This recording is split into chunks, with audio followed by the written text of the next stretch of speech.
name is Beverly Adams. On behalf of Indivisible Illinois 12, Moms Demand Action, Southern Illinois People for Progress, and the Southwestern Illinois Democratic Women, I'd like to welcome everyone to today's forum. Welcome candidates. Thank you so much for agreeing to participate in today's forum. A huge thank you to the International Brotherhood of Electrical Workers, Local 309, for the use of their facility. Before we get started, just a few reminders. Out of respect for our guests and other attendees, please silence your cell phones. Please use your red, meaning disapproval, and green, meaning approval, cards for expressing your feelings regarding the candidates' responses. We are fortunate to have so many candidates participating, and we'd like to use every possible moment hearing from them. There will be appropriate times for applause. Restrooms are located just outside this room to the left. To use our time sufficiently, we will not be offering a break. Feel free to get up as needed, but please do so quietly. The candidates will have 1 minute 30 seconds to answer each question. The first question will have an additional time of 30 seconds to introduce yourself for a total time of 2 minutes.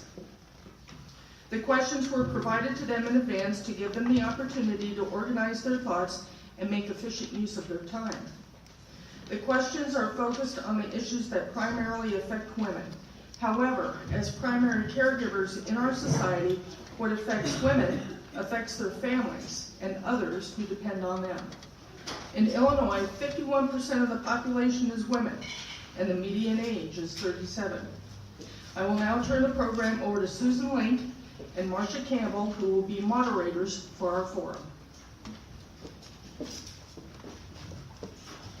Okay, hi, I'm Susan, and I will be asking the first question, and we will begin the questions with Randy, and we'll just pass the mic down this direction, and then the following one we'll start with, I believe, David then, and we'll just do the same process. Okay, first question, and you get 2 minutes for this. According to everytownresearch.org, already in 2018, there were 17 school shootings, 22 lost their lives, and 25 were injured. There have been almost 300 school shootings since 2013, 64 of those in 2017. Most of guns used by minors in the shootings came from their homes or homes of a friend or relative. Most school shootings, teen suicides, and unintentional shootings by children could be prevented if firearms in homes were locked up and inaccessible to children. Unfortunately, that is not the case in this country. One study says that 1.7 million children have access to unlocked and loaded guns at home. There are no federal child access prevention laws, and only 28 states have CAP laws, which vary by state. If you were elected, what would you do to keep guns out of the hands of children and out of schools? Okay, Randy. Thank you. My name is Randy Oxher. I'm the Green Party candidate for the 12th District. I'm a professor of philosophy and communication studies at Southern Illinois University in Carbondale. This is the first time that I've run for Congress, but I did run for public office, Jackson County Board, once before. And I'm not going to burden you with any more information about me. There are brochures for all of us over there.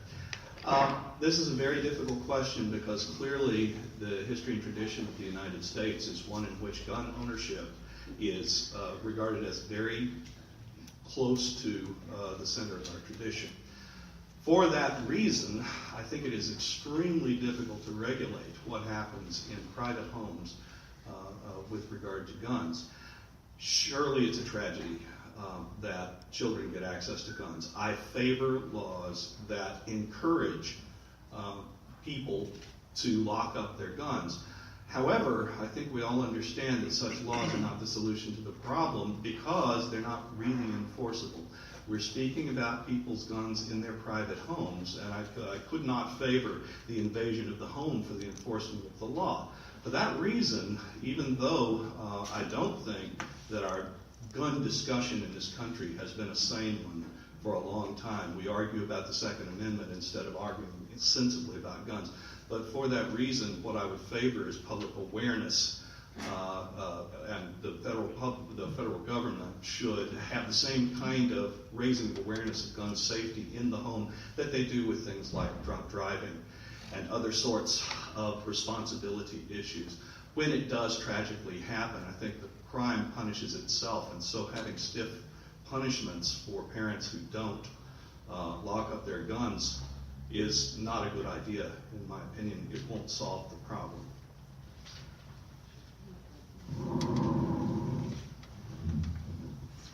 Good morning, my name is David Beckett. I am a Marine Corps veteran, native of Southern Illinois, a father of 3, proud husband, former college instructor, and former business owner. And this question rings true to my heart because I have 3 children that are going to go to school every day for hopefully the next 20, 30 years. And we shouldn't have to worry about our kids going to school. And I do support stricter legislation on how we lock up our guns and how we store our guns. Because that was required of me as a Marine when I had a gun. I was required to lock it up, to maintain it, and to keep it responsibly. And we should expect the same of our citizenry. But that's just kind of the basis of this. The real truth is that we have not developed any type of common sense gun legislation. We are far beyond the rest of the world when it comes to how we look and feel about our gun rights and the Second Amendment. I am pro-humans before I am pro-Second Amendment. Now, we can be pro-Second Amendment responsibly, and we can do that through common sense legislation. We should have licensing. We should have registration. We should give reasons for purchasing a gun. We should have safety training, just like anybody in the military would have to do if they have a gun. We should require safe storage, and we should question the reason why people have the right to bear arms, meaning stricter background checks on their mental state. And on top of that, we should have a health care program, single-payer Medicare for all, that has mental health included in it, so that we no longer have to deal with mental health issues later on when these instances occur. Thank you. Hey, good afternoon. My name is Brendan Kelly. I'm the state's attorney here in St. Clair County, and before that I was in the United States Navy. My family came to this area over 30 years ago because of Scott Air Force Base. This is my home. Southern Illinois is the reason I'm running. And this issue of gun violence, it's not an abstraction for me. Not just because like several folks up here who have military experience, you know the danger of a weapon, you've been trained on how to handle a weapon properly. But the very first case that I had to go see an autopsy for, it was a murder case. This was in the first couple of weeks when I became a prosecutor. Was a kid who was 14 years old. And he was murdered, he was killed by a gun that was an illegal gun.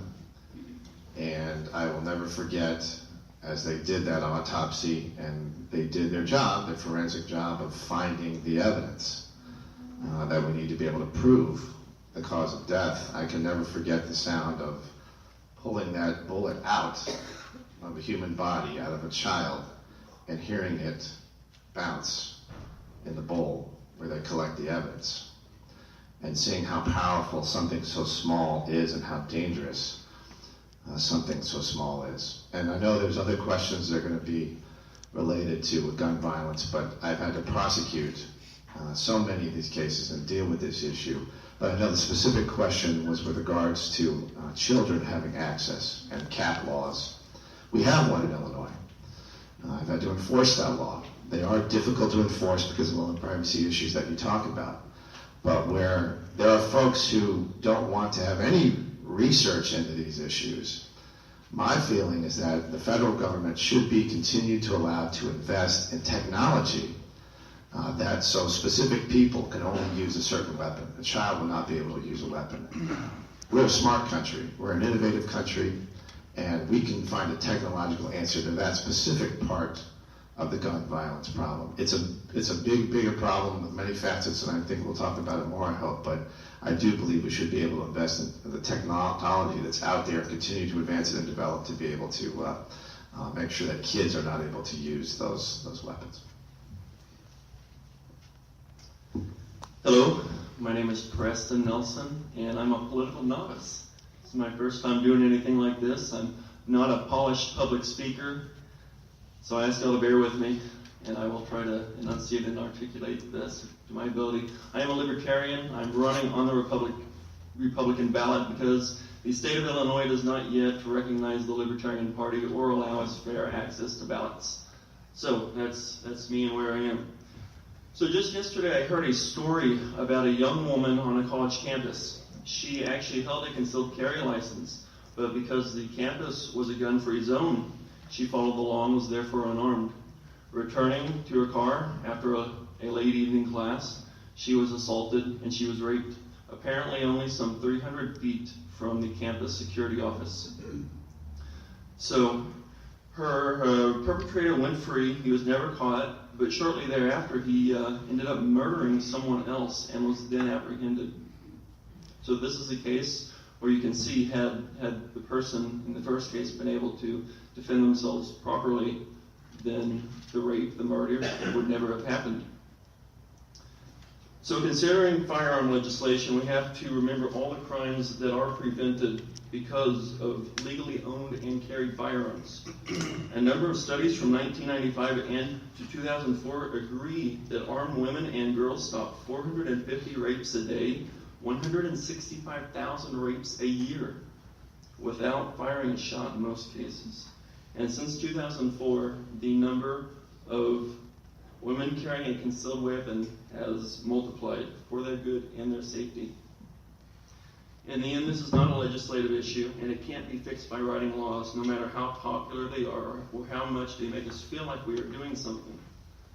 Law is not going to fix the issue, and the Second Amendment was clearly written for our personal defense. People have a right to protect themselves. Law-abiding citizens and the millions of legal and safe guns they possess are not the issue. Rather, criminals are, and the laws are not going to stop criminals from doing what criminals do. We need vigilant police and safety to make sure that crimes that criminals are brought to justice. Thank you. Hi everyone, my name is John Ebel. I am running in the 13th district, trying to unseat Rodney Davis. I am also a veteran. I was in the Navy for a total of 11 years, 4 of those on active duty, 7 in the reserves. I live and teach in Urbana. I'm a faculty member at the University of Illinois in the Department of Religion. And I've got a lot on my mind today with respect to gun violence prevention, and the question that was asked had to do with schools and keeping guns out of the hands of children and preventing the one prong of the gun crisis that we're seeing in the news most frequently, which is the mass shootings and the mass shootings at schools. I received a text message from a friend of mine from college the other day, and he and his wife and their 14-year-old daughter are spending the weekend, this weekend, attending funerals in Parkland, Florida. That's not far from where they live, and those kids who were killed are kids they played soccer with, they swam with, they are the children of their friends, and they are all heartbroken down there, and I think that it is remarkably defeatist for us to say that there's nothing that can be done. Of course there are things that can be done, and I think that in line with the program from Moms Demand Action, we can move toward gun violence prevention.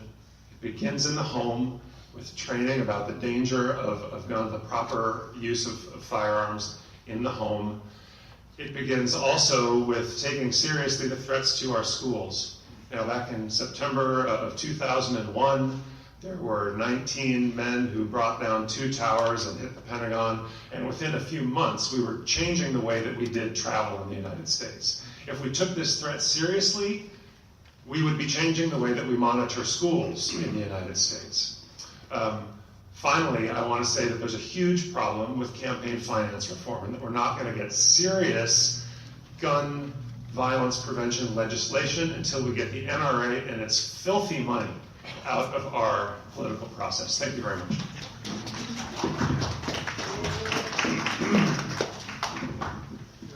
My name is Dr. David Gill, and I'm a bold progressive Democrat running in Illinois 13. I live up in Bloomington with my wife Elaine.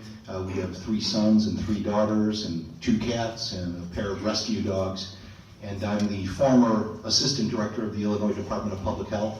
I'm an emergency room doctor, and this issue touches me deeply because I see it on a first-hand basis far too often. I see the victims of gun violence in my emergency departments, and I feel very passionate about the need for this country to do something.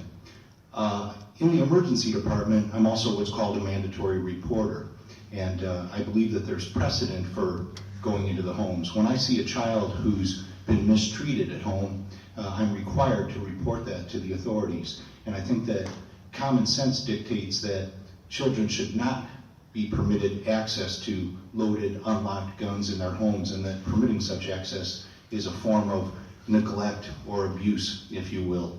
And I believe that we do need federal legislation to enforce prevention of child access to guns, and I think that Rodney Davis and the other politicians like him who do nothing about this and who take money from the NRA have a hell of a lot of blood on their hands. Thank you.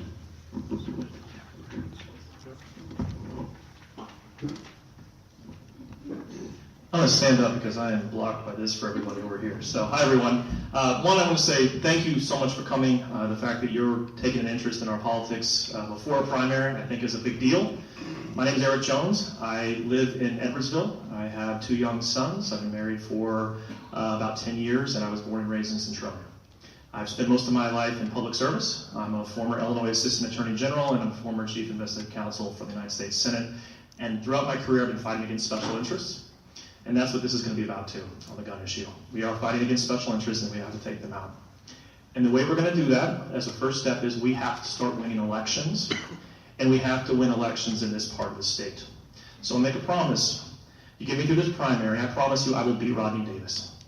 And I promise you I will hold a town hall anywhere in this state, in this district, at any time. And also, I promise you that the special interest I will work with in Congress will be the women wearing those red shirts today. Because we have had a problem with the NRA and the gun lobby for too long, and they have been what's stopping us from getting something done. And to address this issue, we need to treat it as what it is, which is a health crisis, and we need to have the CDC get the opportunity to study this, to put out a report, and we can use that report to start passing laws. So I'm fully in support of making sure that we protect children in the home, and that we require people who are gun owners to protect those guns and to put them up and lock them up. I also am in support of doing more for security in schools. I think we do have to do more on common sense gun legislation, but I also think that we have to accept the fact that we have a security problem in our schools. And I think that's something we need to take seriously, and we need to find the funding for it so that kids are not just sitting in their schools and just waiting for someone to show up and do what they did last week. And I think I'm out of time, but I'm ready for the next question, Sam. Thank you. Hi, I'm Betsy Dirksen-Lonergan. I'm born and raised in Springfield, Illinois, and my husband Tom and I have raised our own 3 children there. And we raised our own 3 children there. And I'm also in this race to unseat Rodney Davis. And when it comes to gun legislation, Rodney's the co-sponsor of the concealed carry reciprocity. That just took Illinois. Illinois has debated at length what we think is appropriate for our state. Rodney co-sponsored legislation that tells us, you know what, I think we know better than you. So in Illinois, we think that somebody, in order to carry a concealed weapon, should have live fire training, 16 hours. This legislation says, nope. Somebody from Iowa, from Wisconsin, from Indiana, where they require 0 training to carry a concealed weapon, can take their weapon from their state and bring it right on into ours. I disagree with that. And to say that there's nothing that we can do is wrong. There are things that we can do. We can have federal universal background checks. We can do that.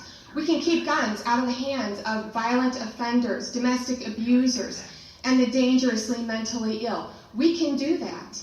We can pass a law that tells the CDC you have to study this as a public health crisis and give us some actionable steps how we can solve this problem. And when it comes to our children, this week after the travesty in Florida, I got the text from my daughter's high school that there was a threat that had been identified. We're all facing this. We're all in this together.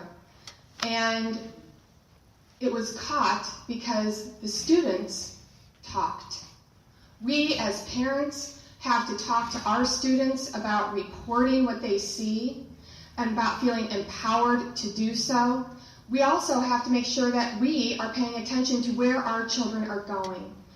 Are there loaded weapons in the homes of the children's houses that they're visiting? Grandparents, aunts, uncles, cousins. That's what we can do as parents. Thank you. Hi, I'm Angel Sides, and I am a grassroots candidate for District 13, House of Representative, and I have been an activist for the better part of my life. I was arrested during Democracy Springs, and that was to get big money out of politics. I was arrested alongside the Young Turks, Wolfpack, and Code Pink, and I am also a teacher. I own a sulfur-crested cockatoo. He's really loud. If anybody wants a cockatoo, let me know later. But I also put a referendum on the ballot to put single-payer health care, make it the law for Illinois back in 2012. A lot of people don't know, but you can pass such laws statewide as well.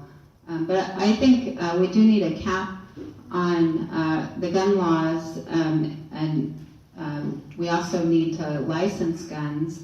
I remember when I was growing up, my dad had a gun, and I would get mad at my sister, we would fight, and I would get the gun and point it at her, and it was loaded, and thank God it didn't go off, because I would have never forgave myself. So we need to enact some of the laws that Europe has. They have a much lower gun death rate. We have 5 times the gun death rate as Europe. There's also a link between drugs and guns. We need to rein in these pharmaceutical companies that put dangerous drugs on the market that kill children. They even target children with these drugs. They're psychotropic drugs, and there's a link between them and the gun violence. Does that mean my time's up? Oh, I'm sorry. Thank you. Hi, I'm Carl Spohr. I'm running in the Illinois 15th Congressional District against John Shimkus. I'm married. I have children. I coach rugby at the University of Illinois, and I'm a country boy. So that's kind of the perspective I have. And the other thing I want you to know as I speak is I am a conceal and carry. I am conceal and carry licensed. So I don't have anything against guns. As far as the kids are concerned, that aspect of it is if we leave our dog in the car with the windows up and the dog dies, we go to jail. Yet we don't have to protect our guns and keep our guns locked up. Having a gun is a right in this country, but it's also a privilege, and we need to take care of that privilege. Let me tell you about my experience. After the shooting at Parkland, I posted 11, now 12 points as the things that we could do. on Facebook. It wasn't very long where I got some really ugly responses and almost threatening responses. And they're trying to get me to take them down. And the first thing that always comes to my mind, and it should be in your minds, is to find your courage. Whenever I need to find my courage, I think of two men, Mark Bingham and Jeremy Glick. And if you don't know who those gentlemen are, they were two of the men that brought the plane down in Pennsylvania on 9/11, and they were rugby players. And so those are my heroes. Everybody in this room is going to need to find your hero. Okay, this is going to take some courage because the gun lobby is ridiculously strong and entrenched, and we are going to fight, and we're going to take some flack, and it's not going to be easy, and people are going to be threatening us. So you better be prepared for that. But it's a fight we have to take on. We cannot continue to watch children in schools or anywhere, people, human beings, continue to be wiped out, continue to be slaughtered. If you'd like to have any time left. How much? I'm done? That's yours, best. Thank you all so much for coming. My name is Kevin Gaither. I'm running in the 15th District to be the representative. I grew up in the district in Sullivan. I live in Charleston. We had a shooting at Mattoon High School last year. The kid got a hold of a gun, allegedly at home. This is a serious issue. I've lost friends to gun violence. They were shot in the head. I've lost a friend to domestic violence. She didn't die by gun, but she was stabbed to death. I had to testify in her murder trial. This is very serious. So, there's a lot of good ideas up here. I'm not sure if I'm getting some feedback or not, but I got a pretty loud voice. So, something that hasn't been mentioned is education, fully funding education. One of the things, the easiest ways to kind of counteract some of the problems with children is getting that teacher-student ratio down so that the kids have more one-on-one interaction with their teachers. So that teachers are the valve that can really protect those kids and know what's going on, and they can see the warning signs. We also need to fund mental health treatment and get more counselors into these schools and get them more active into the classroom and in the school so that they can see the warning signs as well. We need to be also focusing on health care and access to it throughout the district, because without actual psychiatrists, neurologists, therapists throughout the district, we're leaving families and children without the options of getting help. And also the cost of healthcare, prescription drugs, are through the roof. So if we don't tackle these problems, we as a nation are failing our children. Beyond that, women, children are too often the victims of violence. And I can't wait for the rest of the questions, and I'm so thrilled to be here. Thank you, Susan. Thank you. My name is Marcia, and I first want to apologize to the candidates for not explaining our timing system. Seamus in the back of the room, when he holds up a red and green, that means you have 30 seconds. When he holds up the red, that means you're done. All right, thank you. Our next question, we'll start with David. Roe v. Wade has been the law of the land since 1972. How will you protect a woman's right to choose against those who want to criminalize abortion at all stages, even when those women need a pregnancy terminated at late term? So this is a women's forum. It's a perfect question, right? This is the question that becomes the crux of any major argument on the left and the right. And here's the simple answer. I will uphold Roe versus Wade and fight to uphold it and fight any exclusions to a woman's reproductive rights. No arguments, no debates. I will fight against amendments that make it impossible for a woman to have her reproductive rights, such as the Hyde Amendment. It must be overturned.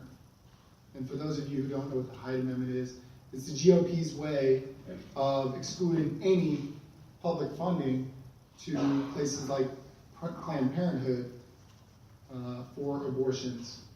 And I will also fight to make sure that all of Planned Parenthood's activities are included in a comprehensive single-payer Medicare for All program to ensure that women always have reproductive rights covered.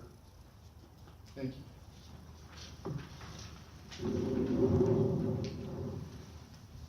Well, this is an issue again where my personal experience and people that I love and care about, who have meant a lot to me in my life, where that experience shapes my view on this. My wife, she's not here, she's at home taking care of the kiddos today, so I can be here and doing this. Before she and I got married, when she was very young, she got pregnant. She was about 20 years old, got pregnant, had to make a very difficult decision. Did she want to be a single mom? Did she want to make that very difficult choice and have a huge, huge impact on her life? She made the choice to have that child. And years later, after she and I wound up dating and get married, and I was very happy to be able to adopt that child and make him my son. He is my eldest son. And he is 20 years old now, he's in college, and I thank God every day that she made that choice. But I also have people that are near and dear to me, people who I respect, people who I love that had to make a different choice. And that was equally difficult and challenging. And it is for that reason that I think, not just as a human being, but also as a lawyer, just as someone who understands the law, that Roe versus Wade is about right. That's where it should be. That decision is a correct decision, and it is the law of the land because it is the correct law of the land. And any efforts to overturn it, I would be against.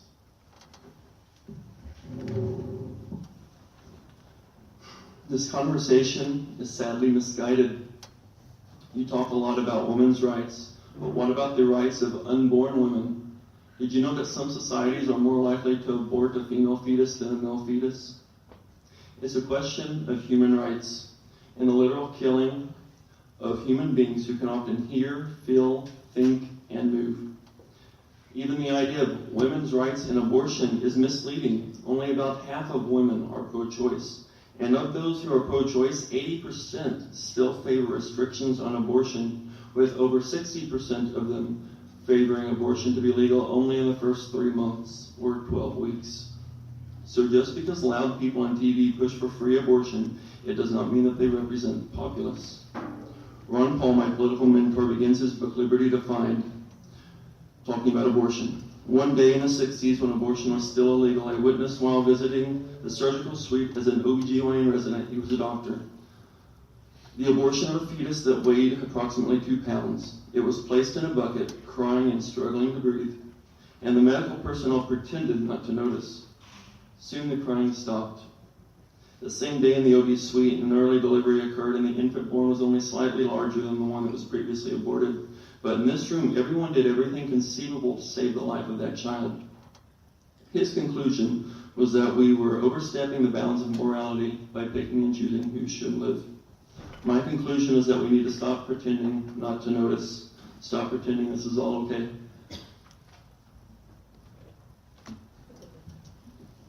Thank you. I will always vote to uphold a woman's right to choose, and if there is one thing that I'm tired of in American political discourse, it's white middle-aged men telling women what they can and can't do with their bodies. So I will see the remainder of my time.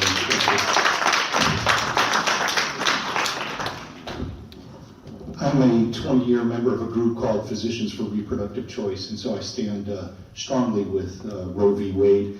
The anti-freedom opposition has been nibbling away at this, especially for the last 20 years, state by state, law by law, making it ever more difficult for women to obtain the abortions that they desire and need.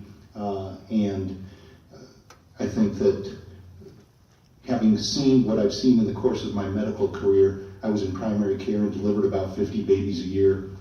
spent 9 months of pregnancy with women on each of those occasions.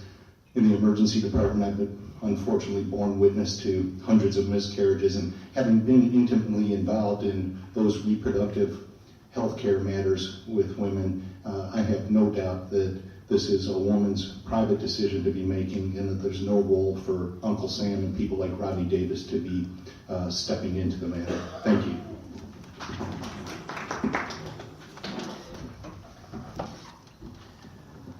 I'm also a strong supporter of women's reproductive rights, and I'm going to echo what both John and David said.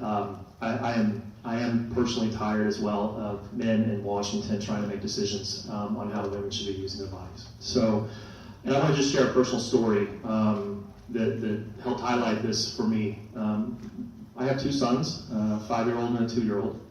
My first son, when my wife got pregnant, it was a very troubled pregnancy. And I won't go into the details, but it was very complicated. And she had a risk of hemorrhaging at different points, which she ended up hemorrhaging. And the notion that someone else would get to decide for her that she was going to go through with that is ludicrous in my mind. She never had any questions for herself on what she was going to be doing there. And the fact that she was in that room, and she was in the operating room, and it was very dangerous, and there were points where we weren't sure which direction it was going to go. But the notion that she wouldn't be in that room by her own choice is unacceptable. And so that's where I come at this issue from every time is it's a woman's right to choose, and I'm going to do everything I can to defend it as a member of Congress.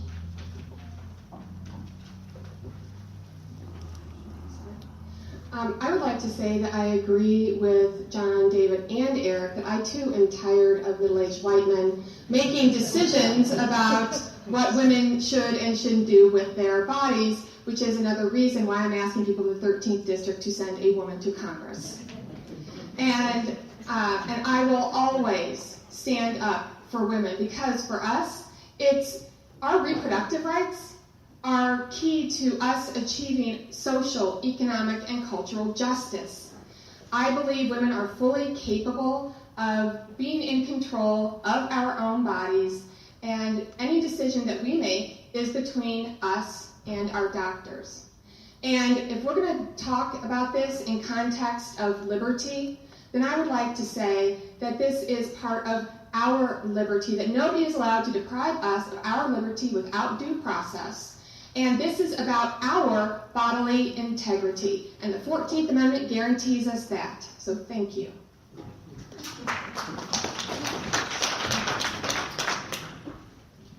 Yeah, women need to feel this world is a safe place to raise a child in. Right now, we have the threat of global warming, perpetual war, nuclear annihilation, and mass shootings. Every mother and fetus has a chemical cocktail coursing through their blood: BPA, C8, lead radiation, and glyphosate. Scientists say children born today will not live a full lifespan. We have scientists that say we're undergoing the 6th mass extinction of all life. We have scientists that say, or the CDC itself, reporting that by 2050, half of all children will be born with autism. The Republican Party stands against abortion, but they do not support legislation to take care of children. They legislate for our tax dollars to go to their corporate donors, hypocritically calling mothers welfare queens. And there are the Republican voters. They're not our enemy. We're all people. We need those voters to pull a Democratic ballot this spring, because the bottom line is we're not going to have a habitable planet to have a baby on, and that's not pro-life. I agree with just about all the comments made up here, except for the one gentleman. First of all, let me be really clear. I strongly support a woman's right to make her own healthcare decisions, period. And I will always vote that way, and I will go against anything that goes against that. Okay, so that's number one. I agree with what this lady was saying as well. We were talking about fetuses, But then we cut 11 million people off health care a few weeks ago when we passed this tax bill. We're talking about taking foods and putting them in little boxes, and we know people are going to starve. Military families are going to be really hardest hit by that. There are so many issues out there that one particular party is out cutting this and cutting that and killing the quality of life and killing people, but yet on this one issue about a fetus, all of a sudden they're ready to stand up and preach at us, and I find that really disgusting and distasteful. I will defend your rights to make your own decisions 100%. Yeah, this is a very serious issue, and the thing is, Republicans have been using it to divide us, and we should be coming together. They've also used it to decrease health care choices for women, decrease access to prenatal care, decrease care for children in all of our rural clinics and counties, and this has got to stop. And when you actually talk to rural voters and people that are pro-life, and you explain that, how they have been used and abused by this Republican Party, by this propaganda that we hear, here today, which is a pretty shock. And you talk with them, and you don't disrespect them, and they learn that, we care about life. We care about the life of the mother. We care about the life of the child, and we actually do something to protect the mom, the child, and the family. We're the pro-family party. We're the pro-community party. And you know what? It's about darn time we stand up in every one of these towns and in every one of these bars and tell people what we stand for. Thank you.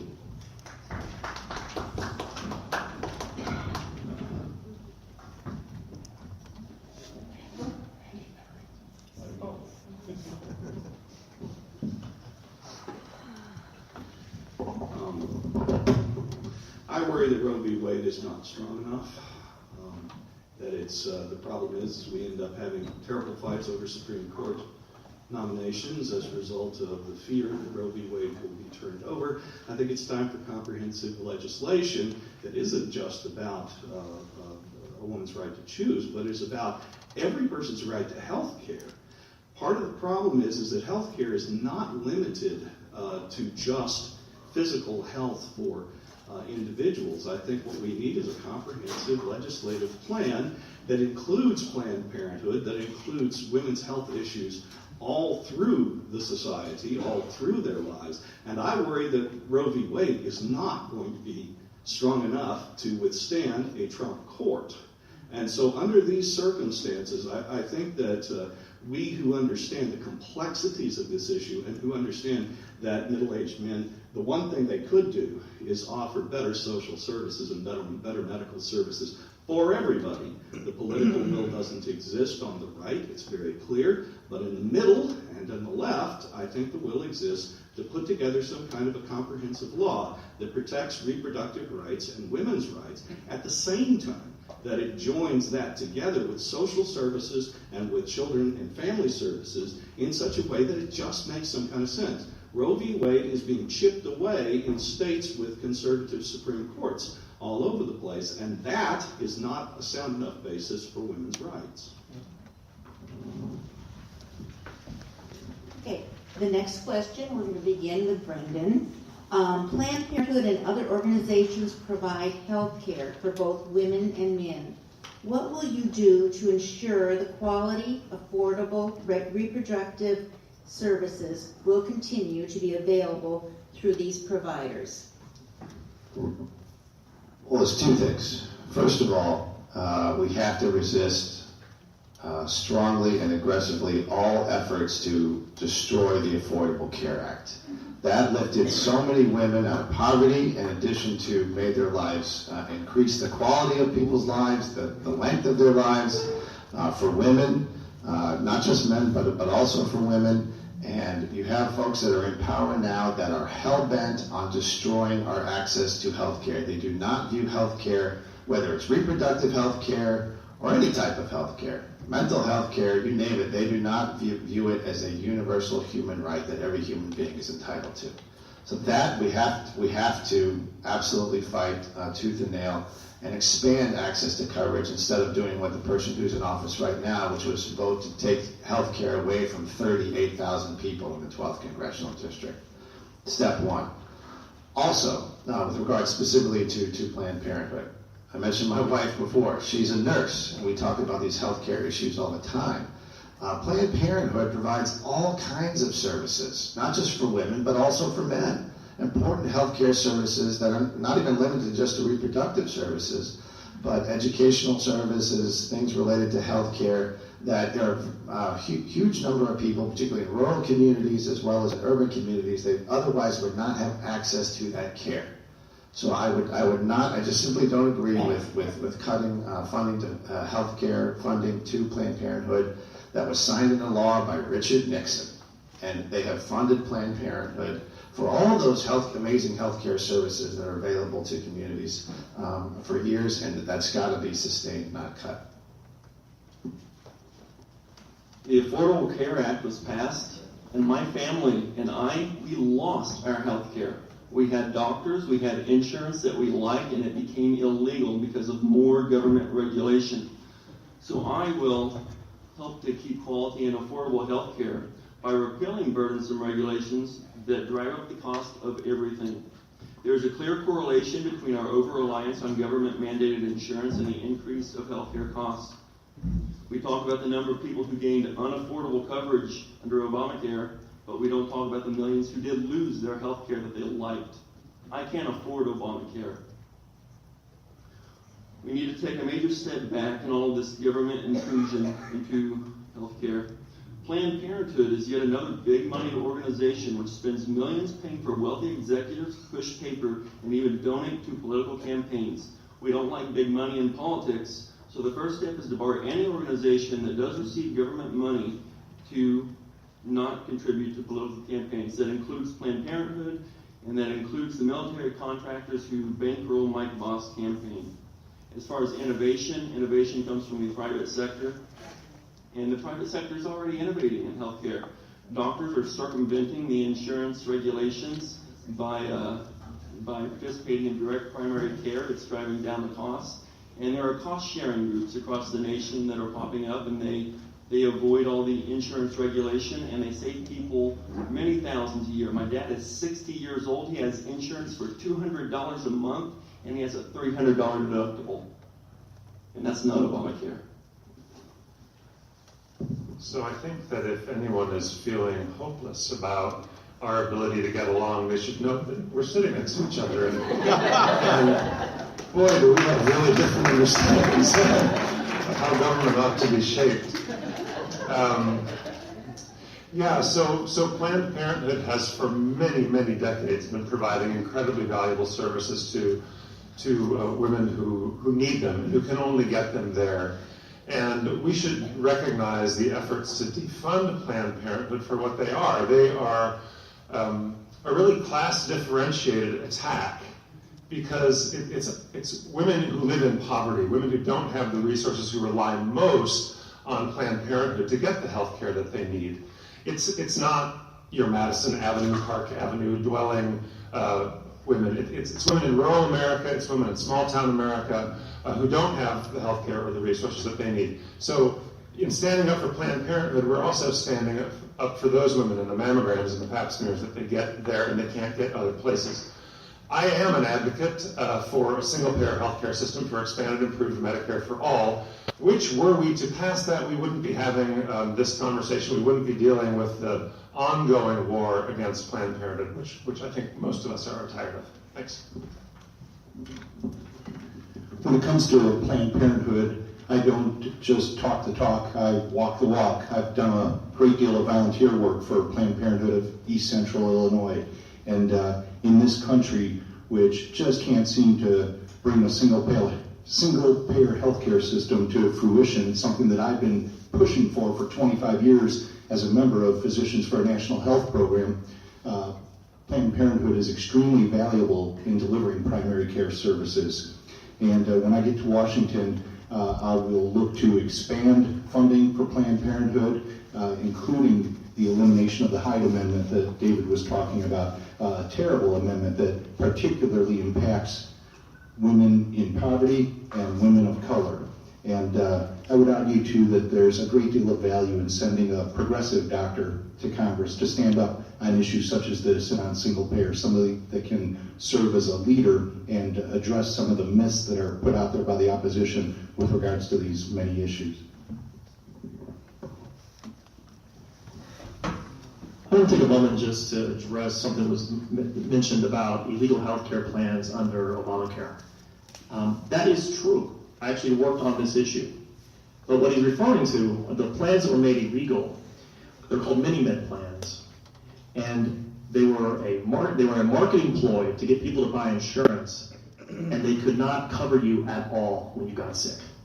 And we made those illegal because it was hurting people who thought they had insurance, and when they got sick, the deductible was off the charts, there was no coverage, and that's what we're fighting for. And so, like John, I want to say we are in some disagreement with some others up here on this stage.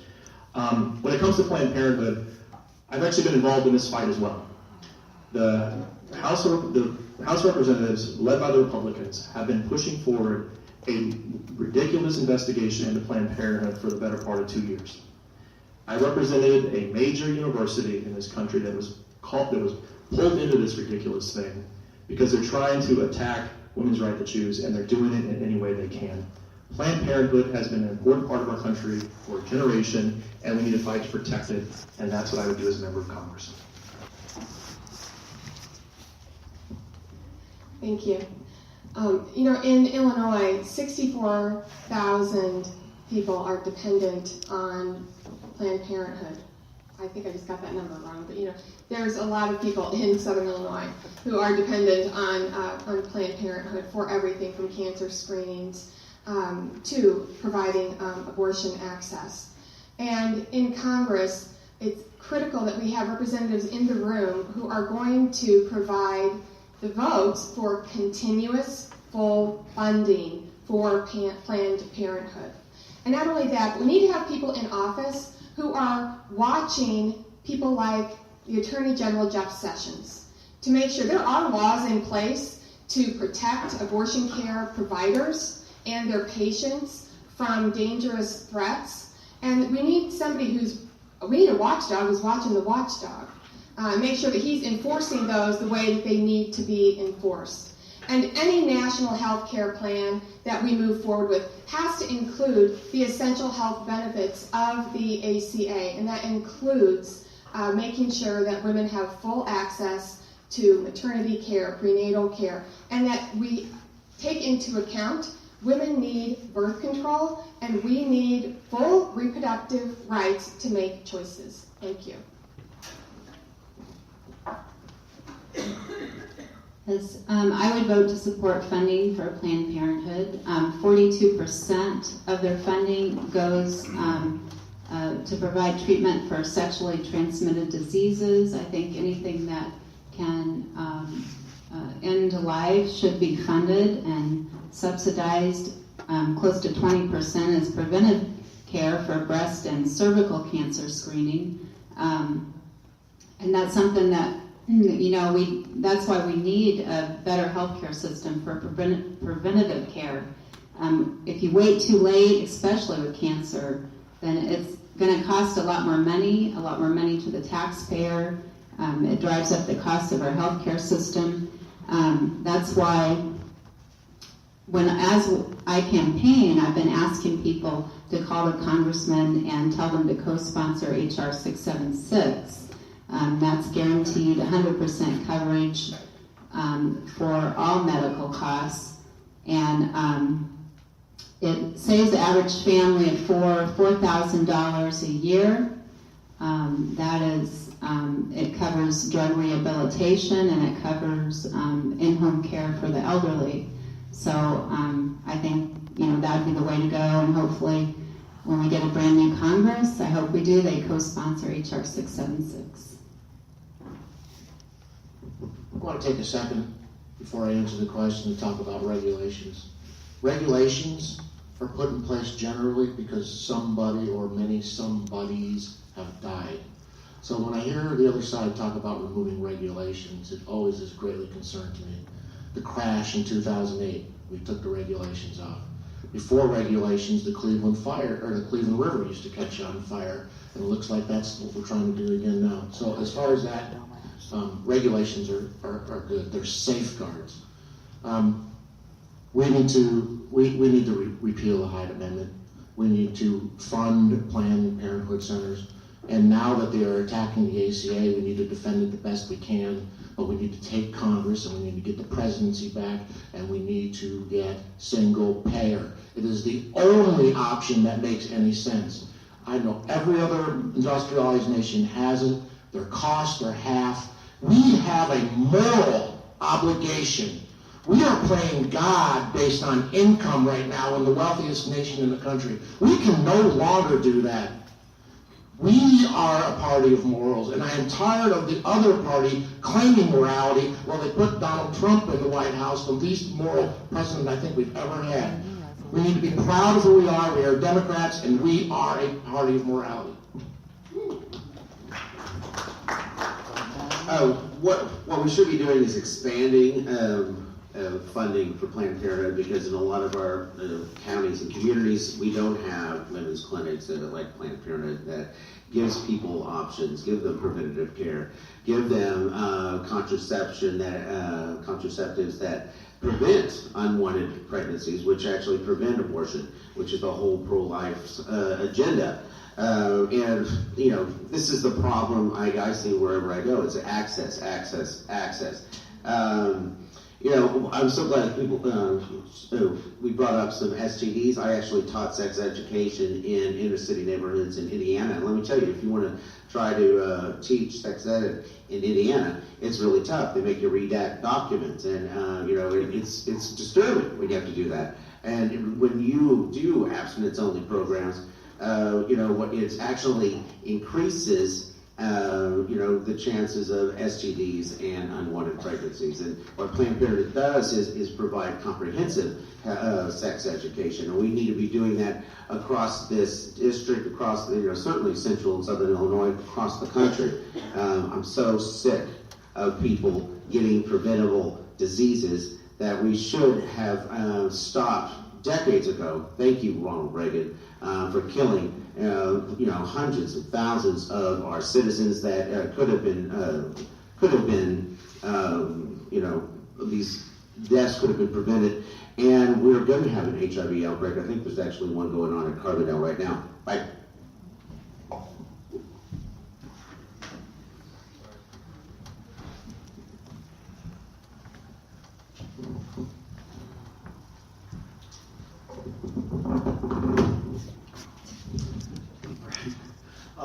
I think that healthcare is a universal human right, and I think I agree with so much of what has been said here. It's a matter of basic morality and human decency to see to it that our fellow citizens have access, unlimited access to the health care that they need. That certainly includes Planned Parenthood. Planned Parenthood needs to be expanded. It needs to be made into a much more comprehensive system for family health care. And for that reason, I mean, obviously anybody that you send to Congress, if he has any sense or she has any sense, is going to be fighting against all of these crazy right-wing nut jobs who want you to believe that somehow we can't afford decent health care, or that somehow it's a plot to take the lives of innocents. Abortion is a tragic fact of all human history. It's going to occur one way or another, and the only question is whether or not there's human decency involved in the process of counseling and of helping women make their decisions. And so Planned Parenthood is just the beginning, as far as I'm concerned. It's just the beginning of what we need to be doing. And beyond that, I don't have a whole lot to say about it. I'm appalled by the attacks of the right on Planned Parenthood, of all things. They claim family values for themselves. It's tough to go last on this, because I think everybody but one of us is on the same page. You know, the sad part is that only 23% of families in poverty are using these safety nets. That's what we should be disgusted about. Because we have come to a point where we have allowed the GOP to attack our program so much that they make it almost impossible for families in need to use them, to use these safety nets. And Planned Parenthood is an important safety net for women and men in poverty to get STD screenings, to get pap smears, to get breast cancer treatment or breast cancer screenings. And what I want to add to this is that we need to get to a point where we lead with humanity at heart. We lead with conscience and true morality, and that means having a healthcare system that provides every single benefit to every single American without exception, without exclusion. And we do that as a regular format, and we no longer need to be arguing whether or not Planned Parenthood needs more funding. It just gets its funding because it's a part of a single-payer healthcare for all program. Thank you. And moving on to our next question, and we'll start with Preston this time. 1 in 8 women live in poverty. This puts them at risk that any illness, healthcare bill, car repair, or extra financial stress may cause a cascade of events toward homelessness, sex trafficking, or even prison. What social safety net do you feel needs to be supported and improved to help women in poverty, and why? So 1 in 9 men also live in poverty. Poverty is an issue that requires a search to its roots, and I'm afraid that just safety nets do not help people out of poverty. We can't expect to fix the issue just by throwing more money at it. I'm not against safety nets. I think they are good and necessary in a civilized society, but I think we should ask if the federal government is in the best position to provide them. I argue no. Local communities and governments are in a better position and have better understanding of their own communities and how they need help. This is why we need to stop sending all of our money to the federal government in hopes that they will send it back the way we want. Now, in terms of the root issue, I blame inflation. It's only 2 to 5%, and it sounds low, like it's not a bad thing, but the truth is we have lost over 90% of the value of the dollar since the 1950s. Bad government's reckless spending and printing of money is destructive to our currency and the society which depends on it. Consider my dad. In 1970, he made about $3 an hour working at McDonald's, minimum wage. Did you know that $3 would be worth now about $20? So then the minimum wage was effectively about $20. He bought a new car with that minimum wage. So what do we do? Raise the minimum wage? I don't think so, because this is just a Band-Aid. So the real issue is with the fiscal irresponsibility in Washington. If they were not destroying our currency, then poverty in America could be virtually eliminated on its own, because you could go and get any job and make a nice wage. So we need fiscal responsibility, balanced budgets, and an end to inflation. Thank you. Well, I want to start by agreeing with something that you said, that I think it is important for us to look to local communities to administer and to really be aware of the way that the social safety net is working and who's falling through it. It is local knowledge that makes these systems work, but it is important to have those nets in place.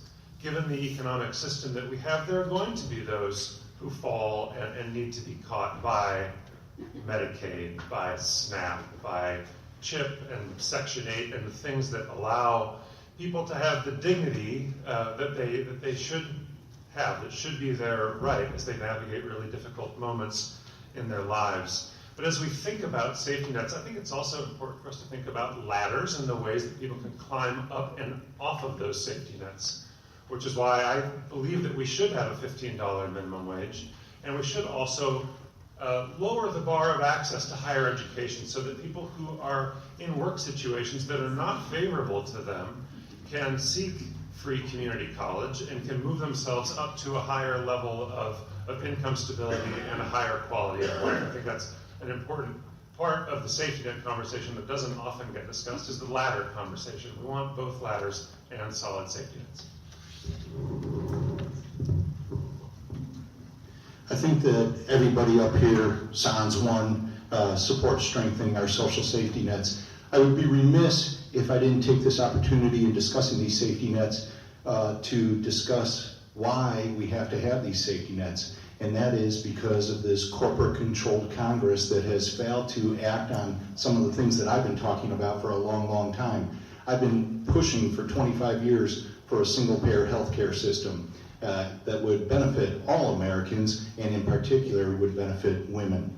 I talk too, as John Evil just mentioned, I push passionately for a $15 an hour minimum wage, and then that minimum wage to escalate according to inflation thereafter. That's something that would also impact women's lives tremendously in a positive way.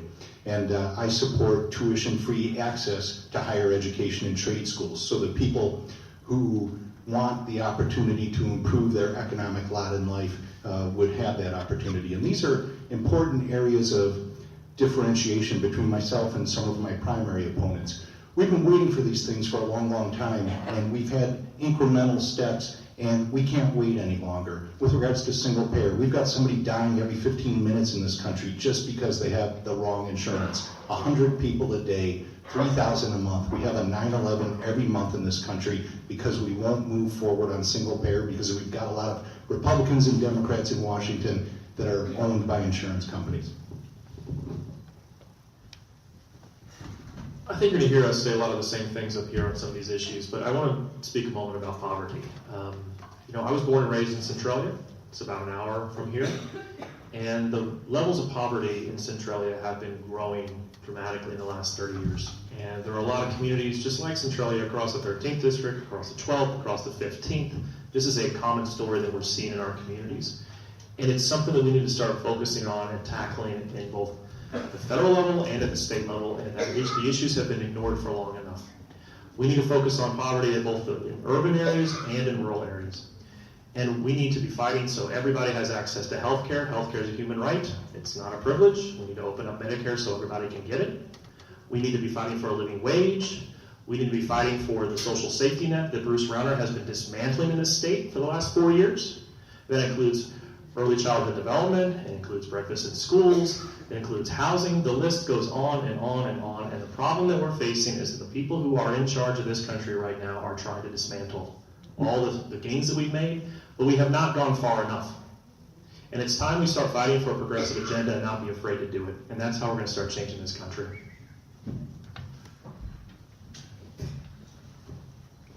When we talk about raising women out of poverty, it's a complex web, and we have to address all of it. We have to address education.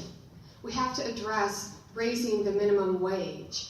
And we have to address things like paid family leave.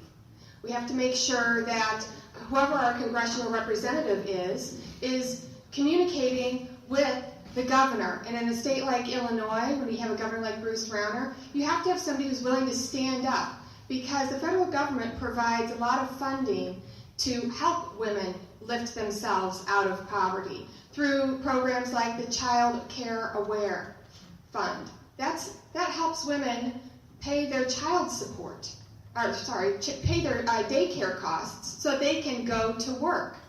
And if the state is holding the money and not paying the workers, then that's 2 women who have now lost their jobs. So we have to make sure there's an open line of communication. And we have to make sure that women are being paid equally as the men that they are working with.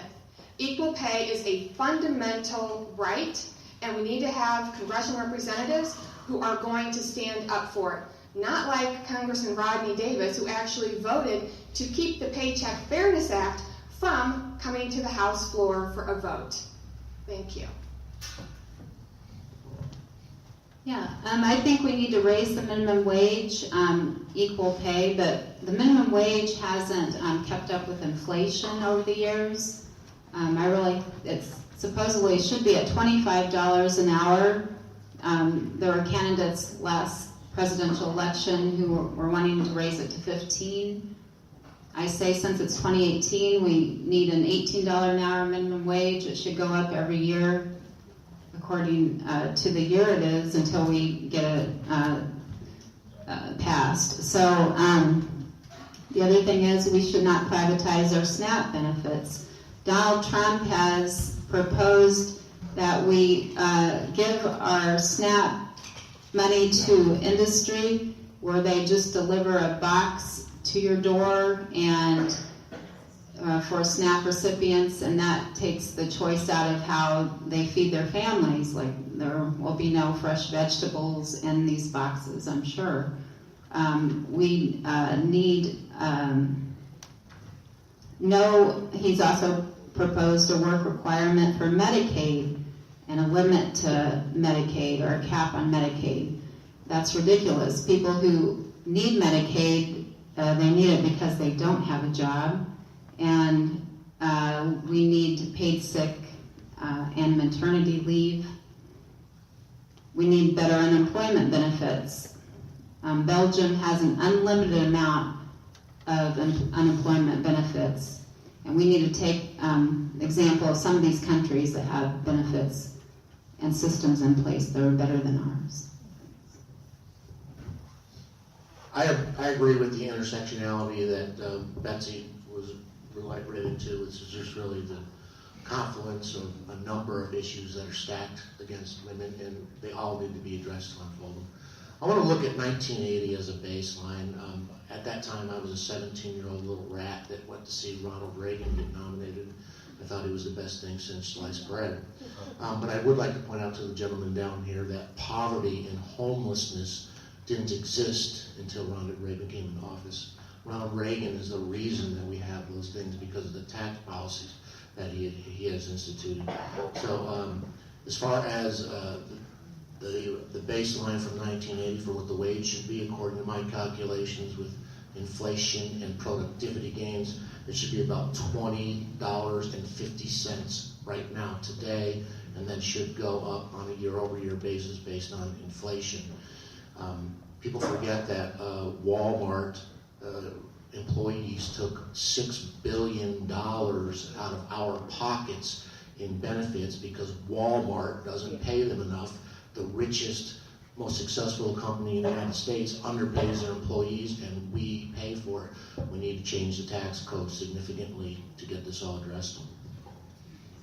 There's some great ideas up here, and I agree with just about every one of them. I want to talk a little bit about getting more women, young women especially, involved in this political process, because if we don't do that and we don't share our ideas, our principles and values, we're not going to actually be able to change the political dynamics that is going to be able to elect a bunch of us to fight for these values and pass these policies that are going to make a difference in their lives. Republicans have used a bunch of these wedge issues to divide us and to demonize the Democratic Party when we are actually the ones that stand up for people, for workers, for women, and for families. A story I've heard all over the place is young women who don't vote. And one of the things I've heard time and time again, and this is something that will resonate with so many people in this room, they say it's like, I know how I get. I know how I get. And that goes right out of the manipulation, the domestic abuse, emotional abuse handbook. We have allowed, as Democrats, for the Republican Party to just use an intimidation, bully kind of circuit in most of our communities without us coming out and standing up for people, standing up for women, standing up for what we would do, which is making a difference in their lives, in their economy, and in their bottom lines. That's what we have to do.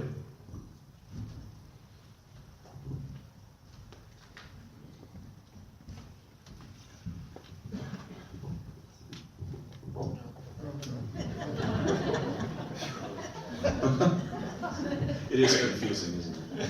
I'm quite sure that I'm not the only person up here who favors the Equal Rights Amendment and thinks that it needs to come back. I think that one of the things that is really a theme through all of these questions is that we've got a patchwork right at the moment, nationally speaking, of protections for women, and in particular, everybody here knows that our healthcare system is inadequate. We're paying too much and getting too little. Everyone here realizes that something's not working in Washington. And I wonder if it's not a better backdrop for the entire discussion to just bring the Equal Rights Amendment back before the floor of Congress. And part of the reason is if there is a constitutional reassurance that, for example, unequal pay it's not just illegal, it's not just a bad idea, it's unconstitutional. What would happen is, I suspect that the courts and their unwillingness to enforce the kinds of laws that protect women, especially with regard to poverty, that the courts would be obliged to change the current of law and case law. And as that happens, it wouldn't be surprising if something much stronger than Title IX, like a constitutional amendment, would be introduced into our national dialogue and our national expectations. In Europe, where I spend a good amount of time teaching, I have to say that the general attitude of the populace towards what women deserve and what they get is a much more enlightened attitude. Perhaps a constitutional amendment is what we need. I completely agree with Randy, and I want to add to that, because there is statistics that show that the deck is stacked against women in our country. Women have already surpassed their male counterparts in higher education, and yet 60% of women are earning less than their male counterparts, or would earn more if they were paid equally. We need legislation to protect equal pay. We need legislation that makes it illegal to pay less. And this is not just a moral and ethical issue, it's an economic drag on the American economy. We know, research has shown that if we ended the gender wage gap, we would add an extra $4.7 trillion to the U.S. economy over the next 10 years. That's a whole lot better than the trillions of dollars in debt that we're seeing from this tax scam that the GOP has put out. So we need to stop looking at this as social safety nets and start looking at it as human rights, as smart, common sense economics. When we have a society that is equally paid, equally represented, it's better for us not only socially, but economically as well. And that's what we have to get to. Thank you. Lucky me, I get to go last on this one. So, we need to pass the Equal Rights Amendment. We need to raise the minimum wage, because that will immediately help with the ability to lower the number of people that women who, in terms of the wage gap. We also have to protect organized labor, okay? And here's why. The National Labor Relations Board, they protect the ability of the government and the authority of the government to go after bad employers who discriminate against women. And Congressman Bost voted to undermine the authority. He just did it last fall, to undermine the authority of the National Labor Relations Board to go after women, to go after bad employers who discriminate against women. So we have to protect the authority of the National Labor Relations Board. We also have to make sure we have affordable child care. And there's a couple ways we get at that, but one of the ways we get at affordable child care is going after the issue of pre-K education. We have to fund public pre-K education. We have to have that. That'll cover a huge part of the child care issue, and it'll also get at a huge number of issues that I see as a prosecutor. I have a group of folks who are prosecutors and sheriffs that have lobbied for pre-K education for the past 8 years here in Illinois. We've got to make that a national thing. We also have to have paid family leave, paid paternity leave, paid maternity leave. You also have to go after equal pay, and obviously we know that there are policies to get us there, legislation that has to be passed, but you have to have leaders that don't just talk the talk, but they walk the walk. I have almost 60 employees. A majority of my employees are women. 70% of the leadership positions in my office are women. And in terms of the pay gap in my office, it's actually the other way. The average pay for women in my office is higher than it is for men. So that's one way you get headed in the right direction. You have leaders that are going to lead by example and do and follow through on what it is they say that they're going to do. Okay. This is the next question, and we'll start with John. The United States is the only developed nation that does not mandate paid parental leave. How much of a priority is this for you, and what federal solution would you propose and or advocate for? This is a huge priority for me. When I was in graduate school writing my dissertation, I was a stay-at-home dad, first to my oldest daughter, Sophia, and then to Sophia and her younger sister, Charlotte. So 4.5 years, I was at home, waking up at 4 in the morning to write for 3 hours, then taking the kids while Meredith went to the office. She came home at 5:30 or 6 o'clock, and I handed the kids back over to her, and I went back down to the basement and I continued writing. It's a hard way to do things, and it sure would have been nice if we had, as Brendan pointed out, fully funded pre-K and actually infant child care that would allow for the economic realities that we face now. The structure of our society and the way that we imagine parenting is 1950s. And we are living a 21st century economy where, to make ends meet, my wife and I both need to still now work full-time jobs. And if we aren't brave enough, if we aren't visionary enough to create and fund solutions, we're putting an incredible drag on our economy, and I have to say, an emotional and physical drag on the people who make up the economy, the individuals who make up the economy. Thank you.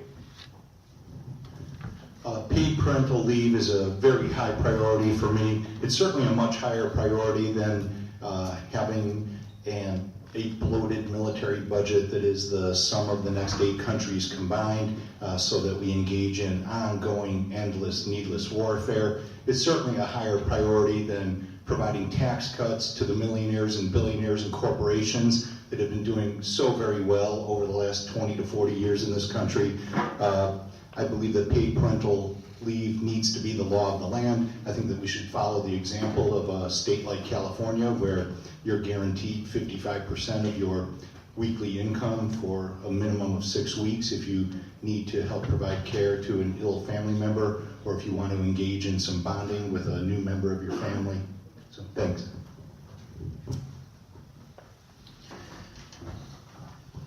I agree that we need paid parental leave in this country. It's very simple. I've been through this issue myself with my wife. We both work. It was very difficult for us to both maintain our jobs and transition into parenthood.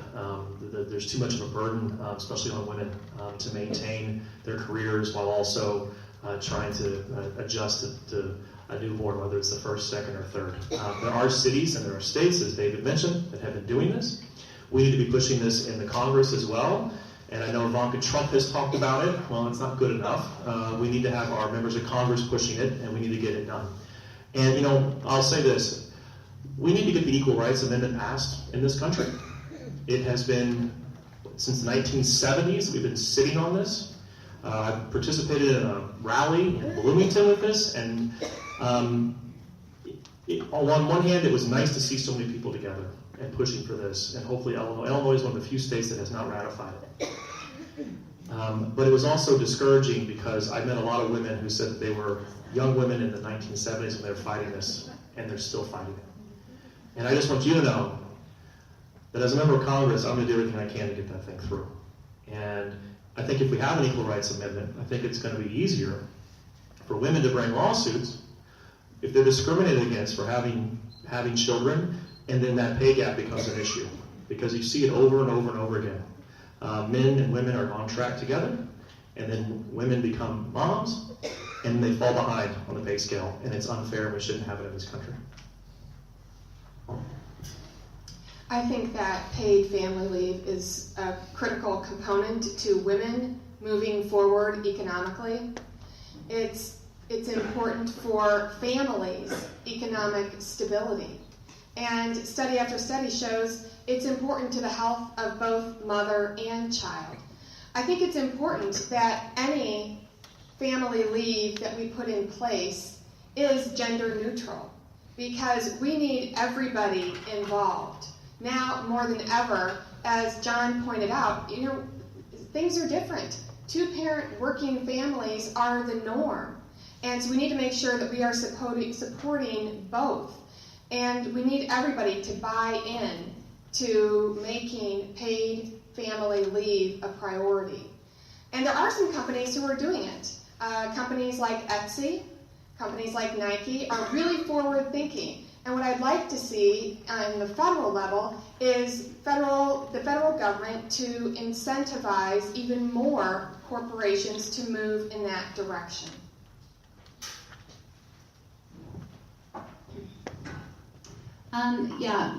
Paid maternity leave keeps employees and women are more likely to keep their jobs and less likely to receive public assistance. It substantially reduces infant mortality and increases the IQ of the child when a mother can get maternity leave. But the plan that Ivanka has actually takes maternity leave from one's Social Security. So that's not a plan I think we need to call our congressman, because it would actually cut your Social Security benefit for the rest of your life, taking it a maternity leave out of Social Security. And it makes Social Security just another asset to tap, and we don't want to get into that habit of taking out of our Social Security. But really, 16% of employees in this country offer paid leave, while in Europe, 480 people there receive 480 paid days per child. And I say people because that also includes the father. So think about that. That's more than a year they get off per child. So the right would say, oh, I'm out of time. I'll end it there.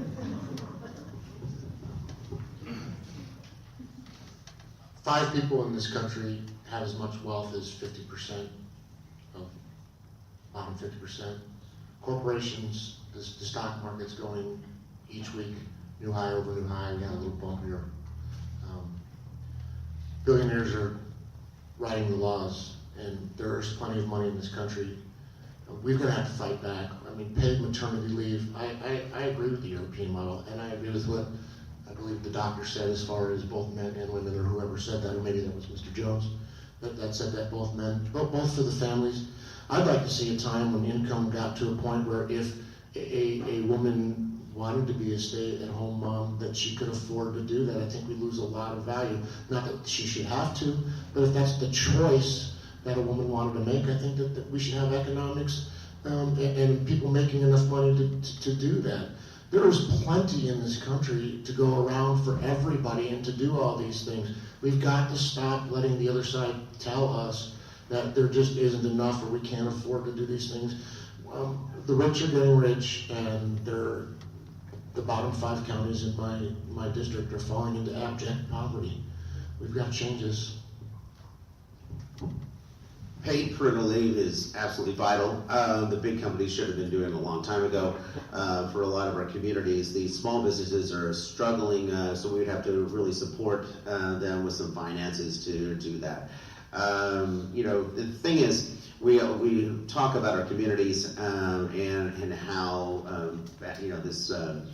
our schools are suffering. A lot of that's because they don't have families at home with them to help them through their education, help them, especially early on. If we don't get the early education portion of their life right, and that starts in the first year. The first 2 years are vital for brain development, and we have to put the resources where they are needed the most and where they can do the most good. So we have to think about the full life.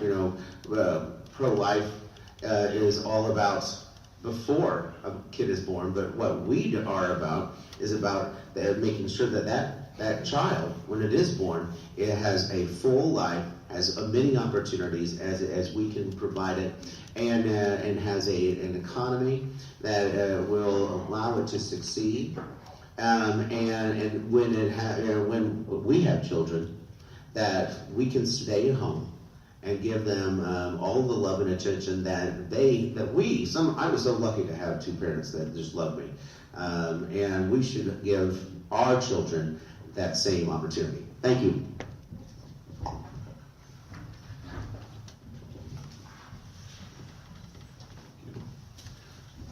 I certainly agree that we should have something close to the European system, if not better than the European system. We can afford this. It's not just bloated defense budgets, but probably, I don't know that the math works out exactly. I have a feeling that the tax cut that was just given to the corporations would be more than enough to pay for the European system in this country, and that's for everybody. The European system is really quite wonderful because it is gender neutral in the sense that the husband, the wife, the husbands, the wives, whoever is involved in the raising of the child can take the days and assign them as leave days however they see fit. There's absolutely no loss of income or job. Your job is guaranteed when you come back. Being a member of the European Union requires that a country adopt this kind of policy, and some countries go beyond it. They actually have even better plans.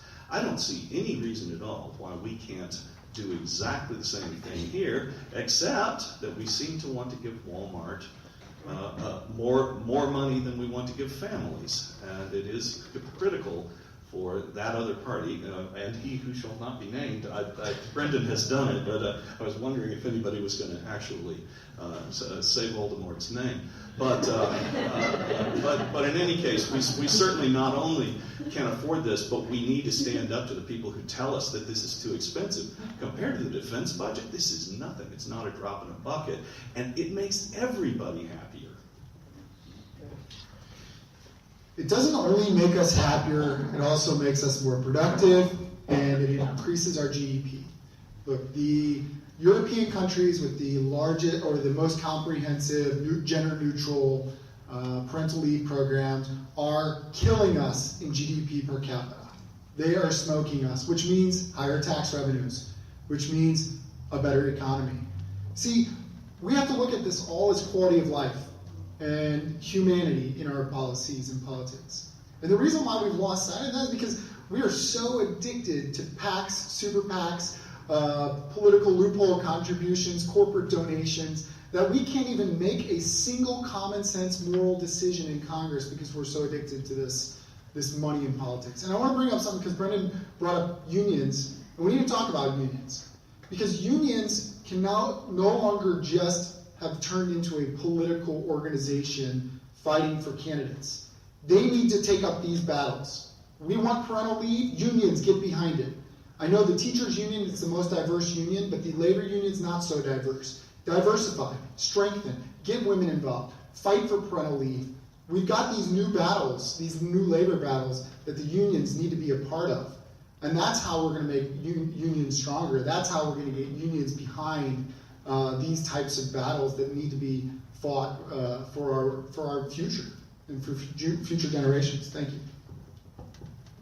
Well, I've been drinking coffee for an hour and 45 minutes, so I'll try not to yell at you this time, David. David, make sure I don't have the microphone in my nose, okay? And that's good, because I don't want to get in an argument about organized labor, that's for sure. But I will tell you, every single one of the folks that fall under the AFL-CIO umbrella, as well as ASME, as well as SEIU, folks that all, I'm very proud to have their support, are all for paid maternity leave. They are fighting like hell for it every day, and that's why they are supporting candidates every day for that, people who believe in that and will stand for that. It's not something that we really, I think, we should be debating. Now, my man Preston here might have a different world view on this, and that's fine. God love him for being here, and he's entitled to be here and express his opinion. But we all should absolutely agree that this is a fundamental human right. This has got to be part of a broader view of health care. I have, like I said, a majority women in my office. I would prefer to have a law that makes me do it. But as an employer, we have come up with accommodations, and sometimes even off the books. We call it the triple P policy. It's the pampered prosecutor protocol. When a woman is having a baby, she's taking off a significant amount of time, but we find a way to accommodate that and make sure that they're getting paid for an extended period. We make it work, but it should be the law of the land, and we should be united about it, and we should make it happen as soon as possible. Well, I get to go last this time. Hey, Randy, I like your ponytail. Nice not to be the only one. So the gender or paid maternity leave, paternity leave too, they're good, but they're not enough. I believe that children have the right, they deserve, they need to have parents to raise them, not just for the first month or 3 months or 6 months or the first year of their life. They need full-time parents throughout their childhood. And we've talked, the gentleman next to me spoke about how he and his wife, they have to both work full-time because the economy is so bad and pay sucks right now. And it's because the federal government has damaged our currency so much. We've lost so much value that we can't just anymore rely on one person to have to go to work all day, every day. Now both people have to go to work all day, every day. And this is very harmful for children. Children need their parents to be with them, and they deserve to be raised by their parents. Thank you. Thank you all. We have one more question, and then we'll be doing the closing. And we're going to ask David to answer this question first. In an average month, 50 women are shot to death by their intimate partners in the United States. The presence of a gun in a domestic violence situation increases the risk of a woman being killed 5 times. It is important that we keep dangerous and irresponsible people from carrying guns in public and in our communities. The gun lobby's top federal priority, concealed carry reciprocity, is a policy that would force our communities to allow concealed, loaded handguns carried by people from states with low or no permit standards. This includes people who have committed violent crimes and domestic abuse, and people with no firearms training. If you are elected to Congress, can we count on you to be a gun sense leader, putting the safety of our communities above the agenda of the corporate gun lobby? Count on it. Yeah, I'm proud to say that I will never take a penny from the NRA, and that I look forward to getting my grade of F from them each and every year. We addressed some of these things earlier. I agree with Betsy Dirksen-Landrigan wholeheartedly in that I do not support concealed carry reciprocity. I think that Illinois laws should be Illinois laws, particularly when they're well thought out and designed. I support a number of common sense reforms that I think 80 to 90% of the American public supports, such as mandatory background checks and reducing the number of rounds per magazine. That's the one area in public policy that former Vice President Dick Cheney and I agree on. I'd also like to see, I think many of us are just really fed up with this incident after incident, and I'd like to see the reinstitution of the assault weapons ban that served this country so very well until it was repealed in 2004. I think that people that have been implicated in domestic abuse also should no longer have access to firearms.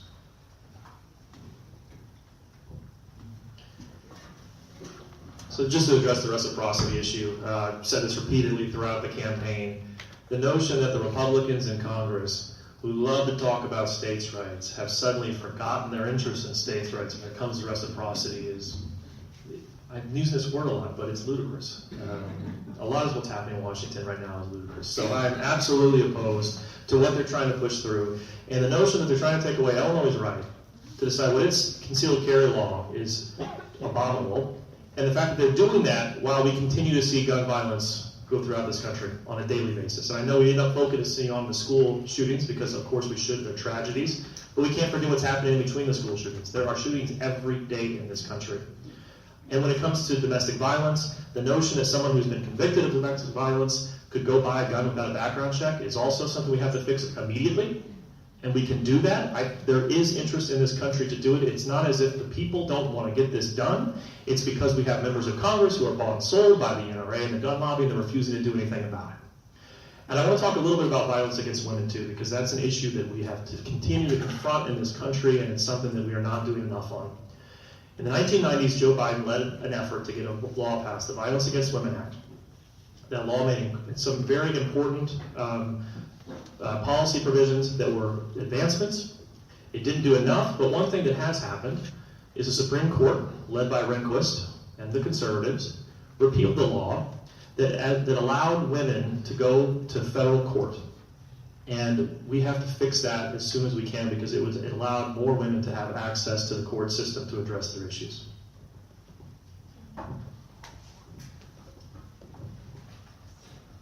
Thank you. When I go out to Washington, the NRA has no interest in me, and I have no interest in the NRA. Do any of you watch Stranger Things? Did anybody get into that series? Okay, so for the Stranger Things fans, I think the NRA is like the Mind Flayer. For you gardeners, it's like honeysuckle, where it is pervasive. It goes everywhere, and you have to root it out a little bit at a time. And that's what we're doing. That's what we're doing. And we're going to do that in the 13th, and we can do it in the 12th, and we can do it in the 15th. We can root it out, because that's how we get rid of the power of the NRA, is by rooting out the people who are affected by it.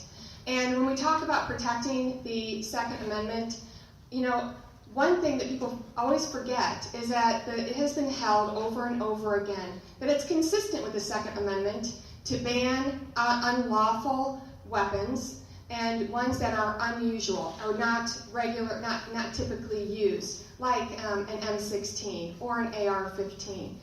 That's okay. We can do that. It just means we have to have the right representatives in office to make those hard decisions. So I think we should take the strictest state laws as far as gun reciprocity and make that the law, but I don't really feel safe when everyone has a gun strapped to them like during the times of the Old West. Our country is saturated with guns and drugs, and that's proven to not be such a good combination.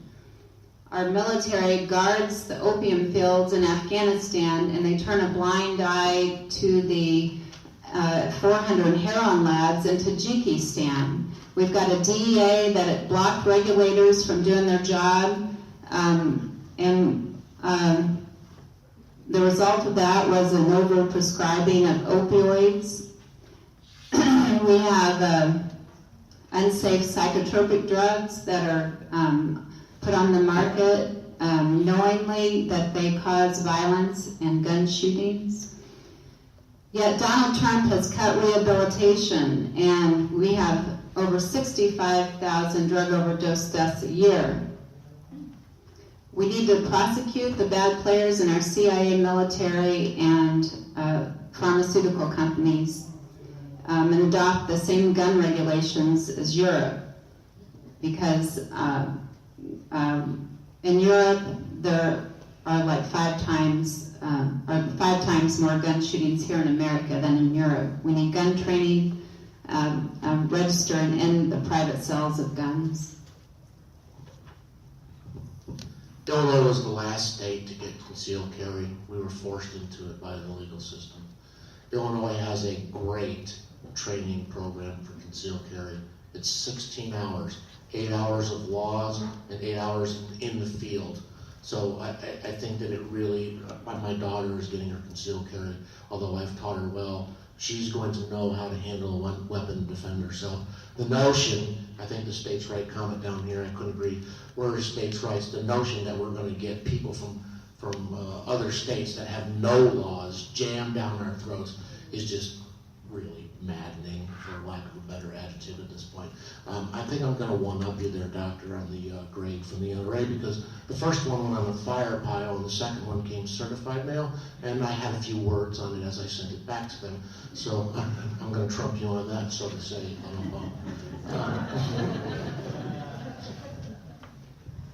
The intersection of domestic violence and gun violence is utterly clear. This is very serious.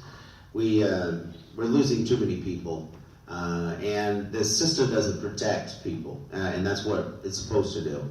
That's why my friend's friend is dead. That's why her daughter and son are without a mother, and why her grandson is without a grandma.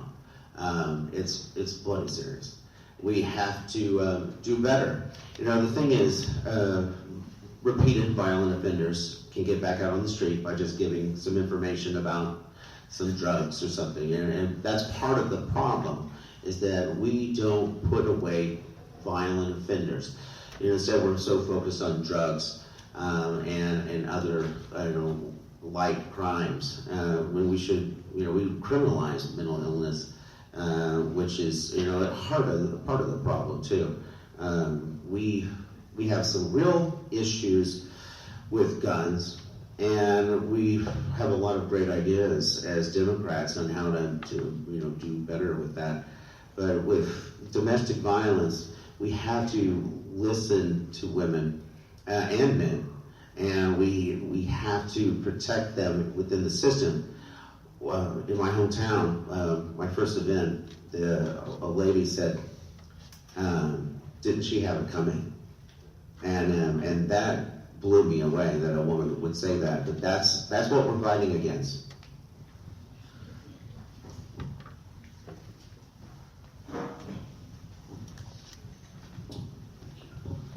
I favor the restoration of the ban on assault rifles, and I would vote for anything that bans guns that are made for the purposes only of killing people.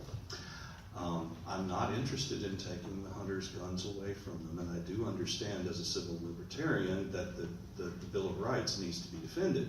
But there are ways to amend the Constitution, and that I keep in mind. Once again, I think that the Second Amendment is not the right background for a sensible gun law discussion, and that is what the NRA keeps forcing down our throats, is that somehow any regulation of guns whatsoever is going to be a Second Amendment discussion. I don't think it has to go to that level instantaneously. I absolutely oppose gun reciprocity. I was so proud that Illinois didn't have concealed carry, and now, as was rightly pointed out, now that we don't have any choice about it unless we act together to undo this mind flayer, what I would say is, at the very least, let's take care of Illinois. Let's take care of home. And we have a Bureau of Alcohol, Tobacco, and Firearms that can somehow regulate the movement of cigarettes from Kentucky to Illinois. Surely they can also regulate the movement of assault rifles from, Iowa with no training to Illinois.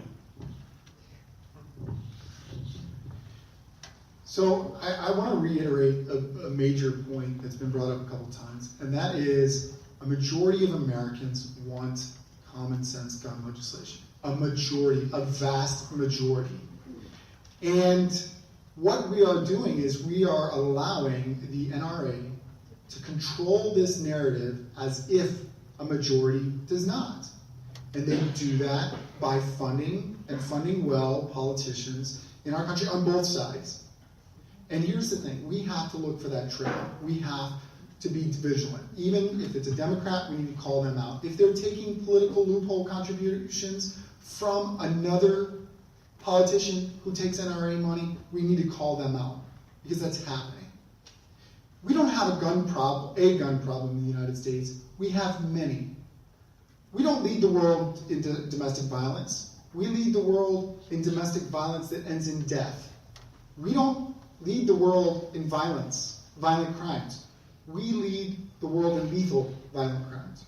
We don't lead the world in gang violence. We lead the world in lethal gang violence. We don't even lead the world in suicide attempts. We lead the world in lethal suicide attempts. And what this tells you is that it's not about us as a society, it's about us allowing guns to be a major part of our society. Thank you. So I think at the heart of so many of the challenges that we face, whether it's within the context of women's issues or any issue that we're dealing with, is the flood of money into our political system.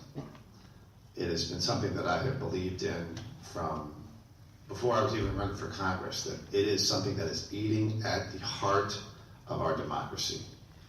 The unlimited flood of dark money, foreign money, money from places that we are not even sure where it's coming from. It has corrupted our democratic process, and to me, it is the number one threat that underlies all the challenges that we talked about here tonight. Now, look, the Second Amendment is part of our Constitution. I believe in the Second Amendment. It's there for people who want to be able to protect themselves. I've got my Ford card. It's right next to my state's attorney badge. But there's some measure that law enforcement says is a good idea. I think we should be open to considering that. Something as big as this problem, how do you eat an elephant? You take one bite at a time. And there are laws currently on the books that say if you commit domestic violence, you can't have a gun. That law has already been passed. But it's only for people who may be family relations, not boyfriends. That's a part of domestic violence that we need to be able to fix. And there's bipartisan legislation sitting there right now waiting to be passed. As far as mental health is concerned, obviously we know that's a component of it, and we all agree that people have certain types of mental health conditions, not people we want to stigmatize, but there's certain folks who shouldn't have access to firearms. We all agree with that. There's laws in place there right now. But when I became state's attorney, I kept seeing these folks who shouldn't have guns and still have guns, and they were getting them legally. We found hundreds of cases that weren't reported where people were adjudicated mentally ill, or they had some kind of guilty but mentally ill, or not guilty by reason of insanity, and they still got a gun because the system hadn't reported it, because the technology there was not the political will to make the technology happen. So there's lots of ways for us to make progress. We've made progress on that issue. We closed that loophole in Illinois, and I believe that we can, in good faith, if we work together, we can keep making forward and taking a bite out of it bit by bit by bit. Mr. Kelly, you speak against the corrupt, massive money in politics, but your recent fundraising shows that you've been very proficient in gaining a lot of it. My opponent likewise is very proficient. He has nearly $1 million in his campaign election fund. I oppose this, and I think that in this 12th district primary you have a clear option, whether in the Democratic or Republican race, and that's between two people who are largely unfunded and are actively speaking against the establishment, and two people who are very well funded by the establishment. Brendan, you don't even have an issues page on your campaign website. And so this is important. My greatest issue is all the foreign war that has gone on and on and on. And I think it's really a travesty, the lack of attention this gets. I know that Brendan and David, you've had like 2 debates so far, and I watched one in its entirety. There was not one question or even an answer directed at all of this foreign action and these unconstitutional wars.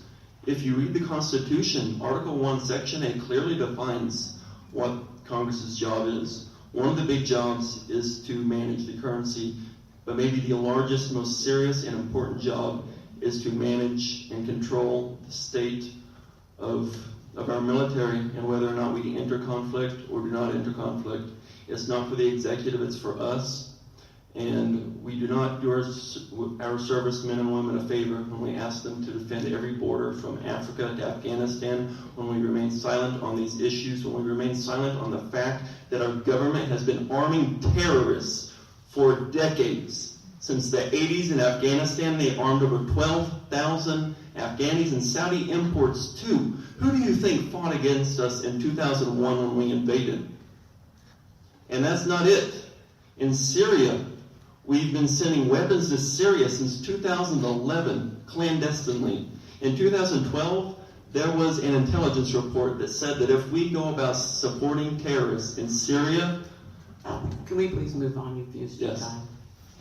That it would spur the Islamic State, and they did it anyway. Well, I've sort of lost the narrative here. I think we were talking about domestic violence, and I think one of the problems with our public discourse is that we are often we identify an issue or a problem, and then we get caught up in other problems that are important for us to talk about. Right? It really does matter what's happening in American foreign policy, and it does matter the way that our government is conducting itself overseas. I think everybody on this stage would agree with that. But it also really matters what's happening in our homes, what's happening to women in our homes, and what's happening to women in homes where there are handguns, which is what I understood the question to be here. And so let me just bring it back to that and say, yes, I would be an advocate for gun sense legislation, and also for preparing our first responders to deal with what can be really volatile situations. The first 48 hours after a domestic incident has been reported are absolutely crucial. And I know that at least in the city of Seattle, they're now training their police officers to ask the question when they've been called to the scene of an incident, is there a gun in the home? And they're getting positive responses, and they're able to temporarily take possession of that weapon and have diffused what could have been some really deadly situations. So that's the sort of thing that I would like to see us doing in Congress. And it is absolutely true what you're talking about. There's some really important things for us to address overseas, but let's keep our eye on the ball in terms of what's happening up here. Thanks.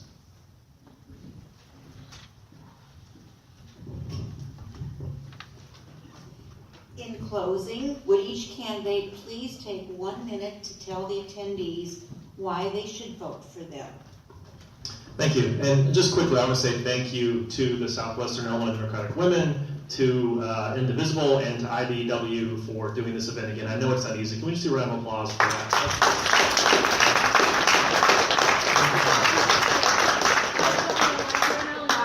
What was it? Yeah, Southern Illinois People for Progress. Oh, sorry. Yes. And Moms Demand Action too, who are here too. Hopefully my time hasn't started. Otherwise I'm serious. Look, so here's what I'll say. The question was, why should you vote for me? Someone up here said, when they're talking about Attorney General Sessions, that who's the watchdog watching the watchdog? And what I want to say to you right now is I'm ready to go be that watchdog on day one. I've been doing this work throughout my career. I'm a former Illinois Assistant Attorney General, and I'm a former investigative counsel who worked on the House Oversight Committee and in the Senate. And I held the Bush administration accountable on climate change. I held them accountable on the response to FEMA when they were getting people sick by not responding to the fact that people were getting sick in those trailers. I stood up and fought for financial reforms following the financial crisis, and I did the same work here in Illinois. And we can't forget what's happening in Washington right now. We have our own president calling his Department of Justice part of the deep state. Someone's in charge of the EPA who does not believe in climate change. They're trying to put someone in charge of the EEOC who does not believe in fighting for equal pay and fighting against discrimination. The House is on fire in Washington. We are in desperate need of firefighters, and I have been fighting fighters throughout my career, and I'm ready to go do that job on day one. Send me to this practice primary, and I will beat Rodney Davis. Thank you. I wanted to know who came up with the questions for today. Was it a group? Well, I wanted to say thank you, because we didn't get to all the questions, but they were diverse. And what I really appreciated about that is that when we're talking about women's issues are all of our issues. It is gun control, it is health care, it is climate change, it is how to diversify the workforce. It's all of those things. What we really need is a woman's perspective. We have 19% of Congress right now represented by women. If we want to change the laws, and if we want to change the way that our children are seeing our people in power make decisions, we have to change who's at the decision-making table. And I think it's critical that we have more women sitting at those tables making decisions. Thank you.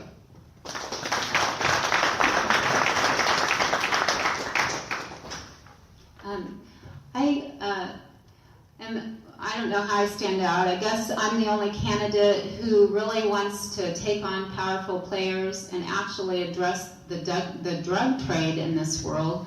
I mean, that's not an easy task, but it destroys families. It's destroying my family. As a teacher, I've seen it destroy the families of children. As a social worker as well, we've got to start talking about it. It's got to become politically correct. Two things you look for when you vote, and that is how does a politician finance their campaign? Why aren't we following the money as far as elections? I mean, the pharmaceutical companies have blood on their hands. The same entity that sponsors our corporate media, the same entity that finances our elections. I mean, we have to follow the money. The second thing is, how long has a politician been saying what they're saying? Do you want someone who's going to flip when they get into office? Do you want someone who's pandering to the vote? I would think not. So let's start looking at that.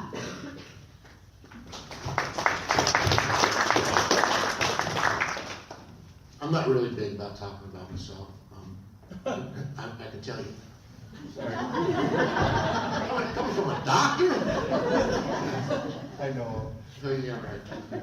So I won't. I'll just say that I don't run from things, and I've spent a good part of my life taking on some pretty serious dudes, and so I'm not afraid to back up my words with action.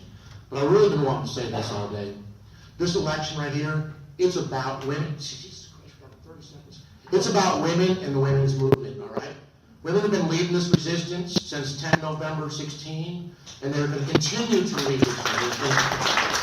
What is the job of male congressmen and men? It is to support this movement in any way that the movement wishes to be supported and ask for us to help them. Period, dot, and stop. Supporting the women's movement is not only the right thing to do morally, it is the way we are going to win all these elections. So let's get on board and let's go win these elections. Thank you all for coming. I'm Kevin Gaither. I've been fighting for your vote to earn that opportunity to serve the 15th district. Since I was in high school, I've been fighting for people.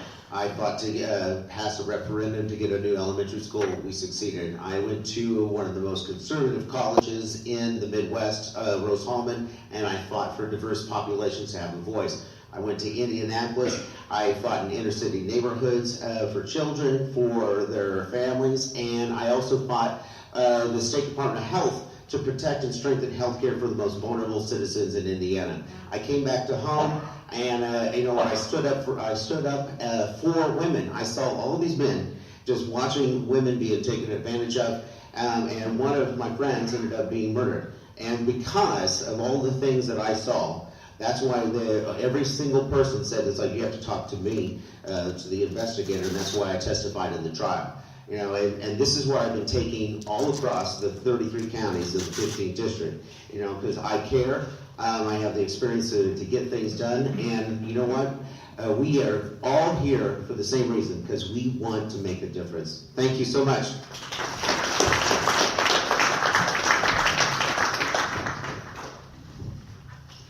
I think Mr. Gaither is entirely right about that. I'm sure that everybody up here wants to make a difference. I'm one of them. I've been an activist my entire adult life, largely in environmental things when I was young and could still climb trees, but as a union activist for the last 20 years. In particular, I'm a member of the IDA at a very troubled campus called Carbondale, and was one of those who negotiated the contracts for the Faculty Association and also helped to lead them out on strike in 2011. I'm probably the only person up here who's been on strike. I'm glad to say that was successful. In terms of what's going to happen subsequent to this evening, I'm unopposed in the primary. But in November, we'll probably be looking at a very different world, unless I miss my guess. I'm very much hoping that the women's movement has taken hold and has taken hold of the popular imagination to such a degree that the most hopeful versions of what I have heard up here tonight and the changing of the culture in Washington is on the horizon. So, oh, and Casa Maria at 7 o'clock tonight in Belleville on High Street. You're all invited.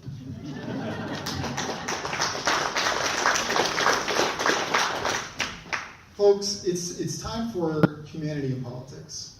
It's time for us to start being held accountable to you and by you, rather than money and the monopolies at play, the highest bidders. And one of the reasons why our campaign is special, especially in this district, is that we've made a pact. We've made a commitment to you not to take any PAC, special interest, corporate loophole money, political loophole money. And this is important, because if you want health care, if you want common sense gun legislation, if you want these human changes, we can no longer have politicians that are held and beholden to other sources, to other powers that are their donors and not their voters. And that's really why our campaign is so important to this movement, and this is why I'm asking for your support, because you will know that I'm beholden to you, and only you, and nobody else.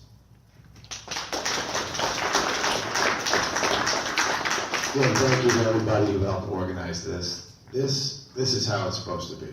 This is how it is supposed to look, where people are engaged, people are involved. I will tell you, I've never seen anything like this. I think most folks up here, I don't know, Dr. Gill, you've run before. I don't think you've ever seen anything like this before, where people are this engaged, and it is in large part because of women. And I appreciate that, and I thank you for that very much.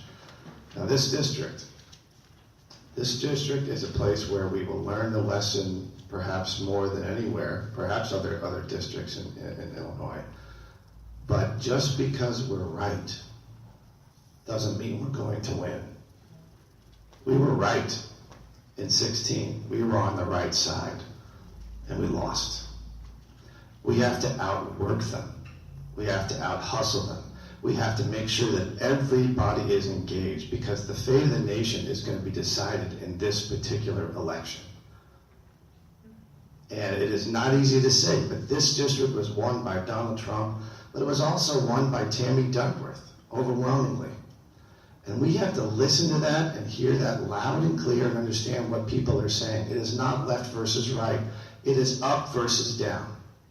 It is blue-collar, middle-class, working poor folks, particularly in Southern Illinois, that are angry at the top, and they're tired of consolidation of power in the hands of fewer and fewer people. And that is the message that will win. And we will do it by outworking them, by building coalitions, by taking help wherever we can get it from. And we win, our side wins, when we unite people. They win when they divide people. That's their key to success. So let's move forward united, not divided, and we will make sure that we beat Mike Bost, and we'll make sure we bend the country back towards something that resembles a constitutional democracy.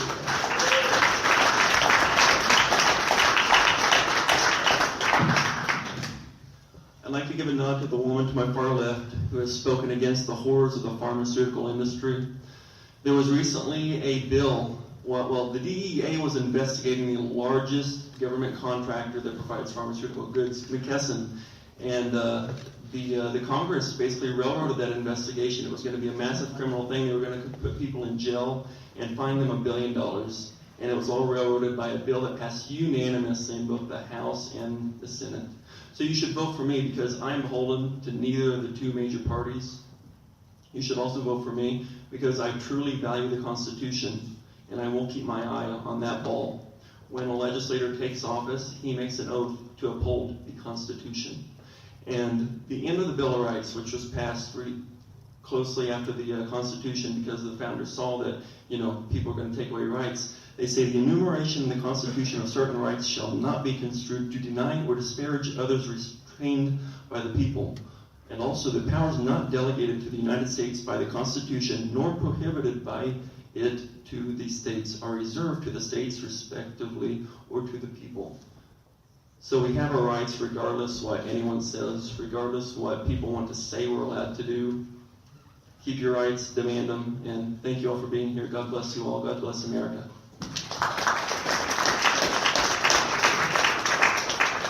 Voters should vote for me in the 13th district because I'm the only ballet dancing, marathon running religion professor veteran on the ballot. I dance ballet because my daughters dance ballet, and I realized very early that if I was going to spend quality time with them, I needed to put on the shoes. I run marathons. What does that tell you about me? It tells you that I'm disciplined, I am determined, and I have a tolerance for pain, and we need those things in Washington right now. I'm a religion professor. Look at me, look me in the eye and tell me that religion doesn't matter in domestic politics or in foreign policy. We need more people who know more about religion in Washington, not fewer. And I'm a veteran, which tells you that I have an ethic of service. I was recently endorsed by a group called With Honor, which has committed itself to bringing more veterans into Congress on the idea that the shared bipartisan experience of military service is a good way to rebuild bipartisanship in Washington as well, and I will commit myself to that goal. Thank you.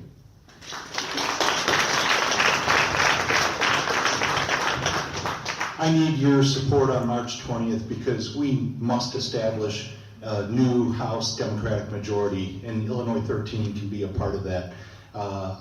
My opponents would need to make up 18 to 20 points. That's what Rodney Davis has won by the last couple of times. I'm the only candidate in this primary who's demonstrated the ability to secure the tens of thousands of swing votes needed to win with a D after my name in this race. I ran once before back in 2012, and Rodney Davis had the good fortune that year of having a liberal independent on the ballot as well. My message won by 7 points. My message delivered by me, but I had a liberal independent who also stressed climate change and campaign finance reform and single payer and a woman's right to choose and gay marriage. And so the voters unfortunately lost out and we got stuck with Rodney Davis. He needs to go because we need a Congress that will stand up against a bigot in the White House who stands against freedom of speech and freedom of the press and freedom of religion. So thank you all for being here today.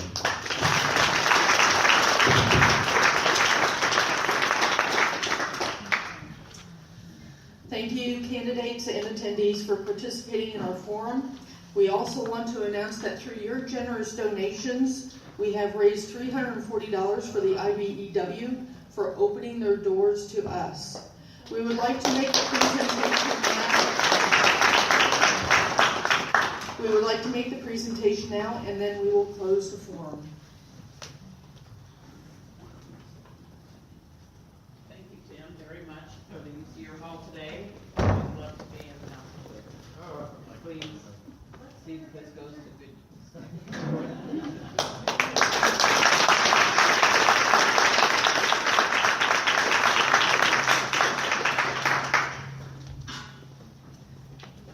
Thank you very much, and schmooze.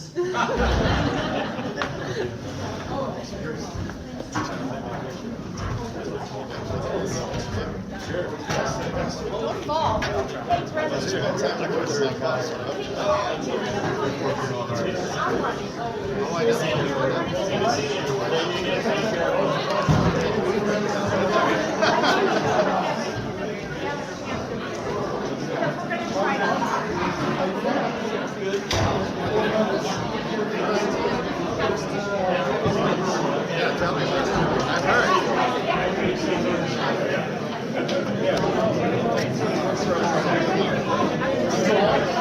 Take care of yourself. Take care of yourself.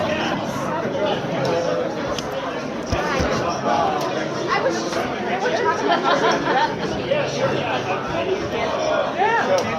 they were like, how much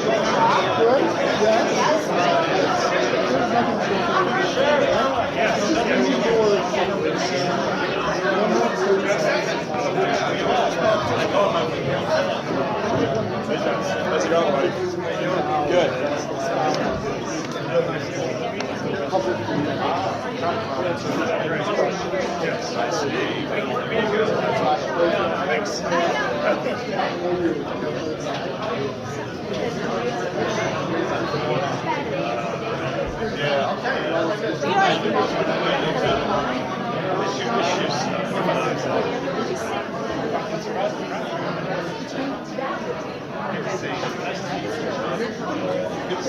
Well, you got, yeah, thanks. Gotta work. Yes.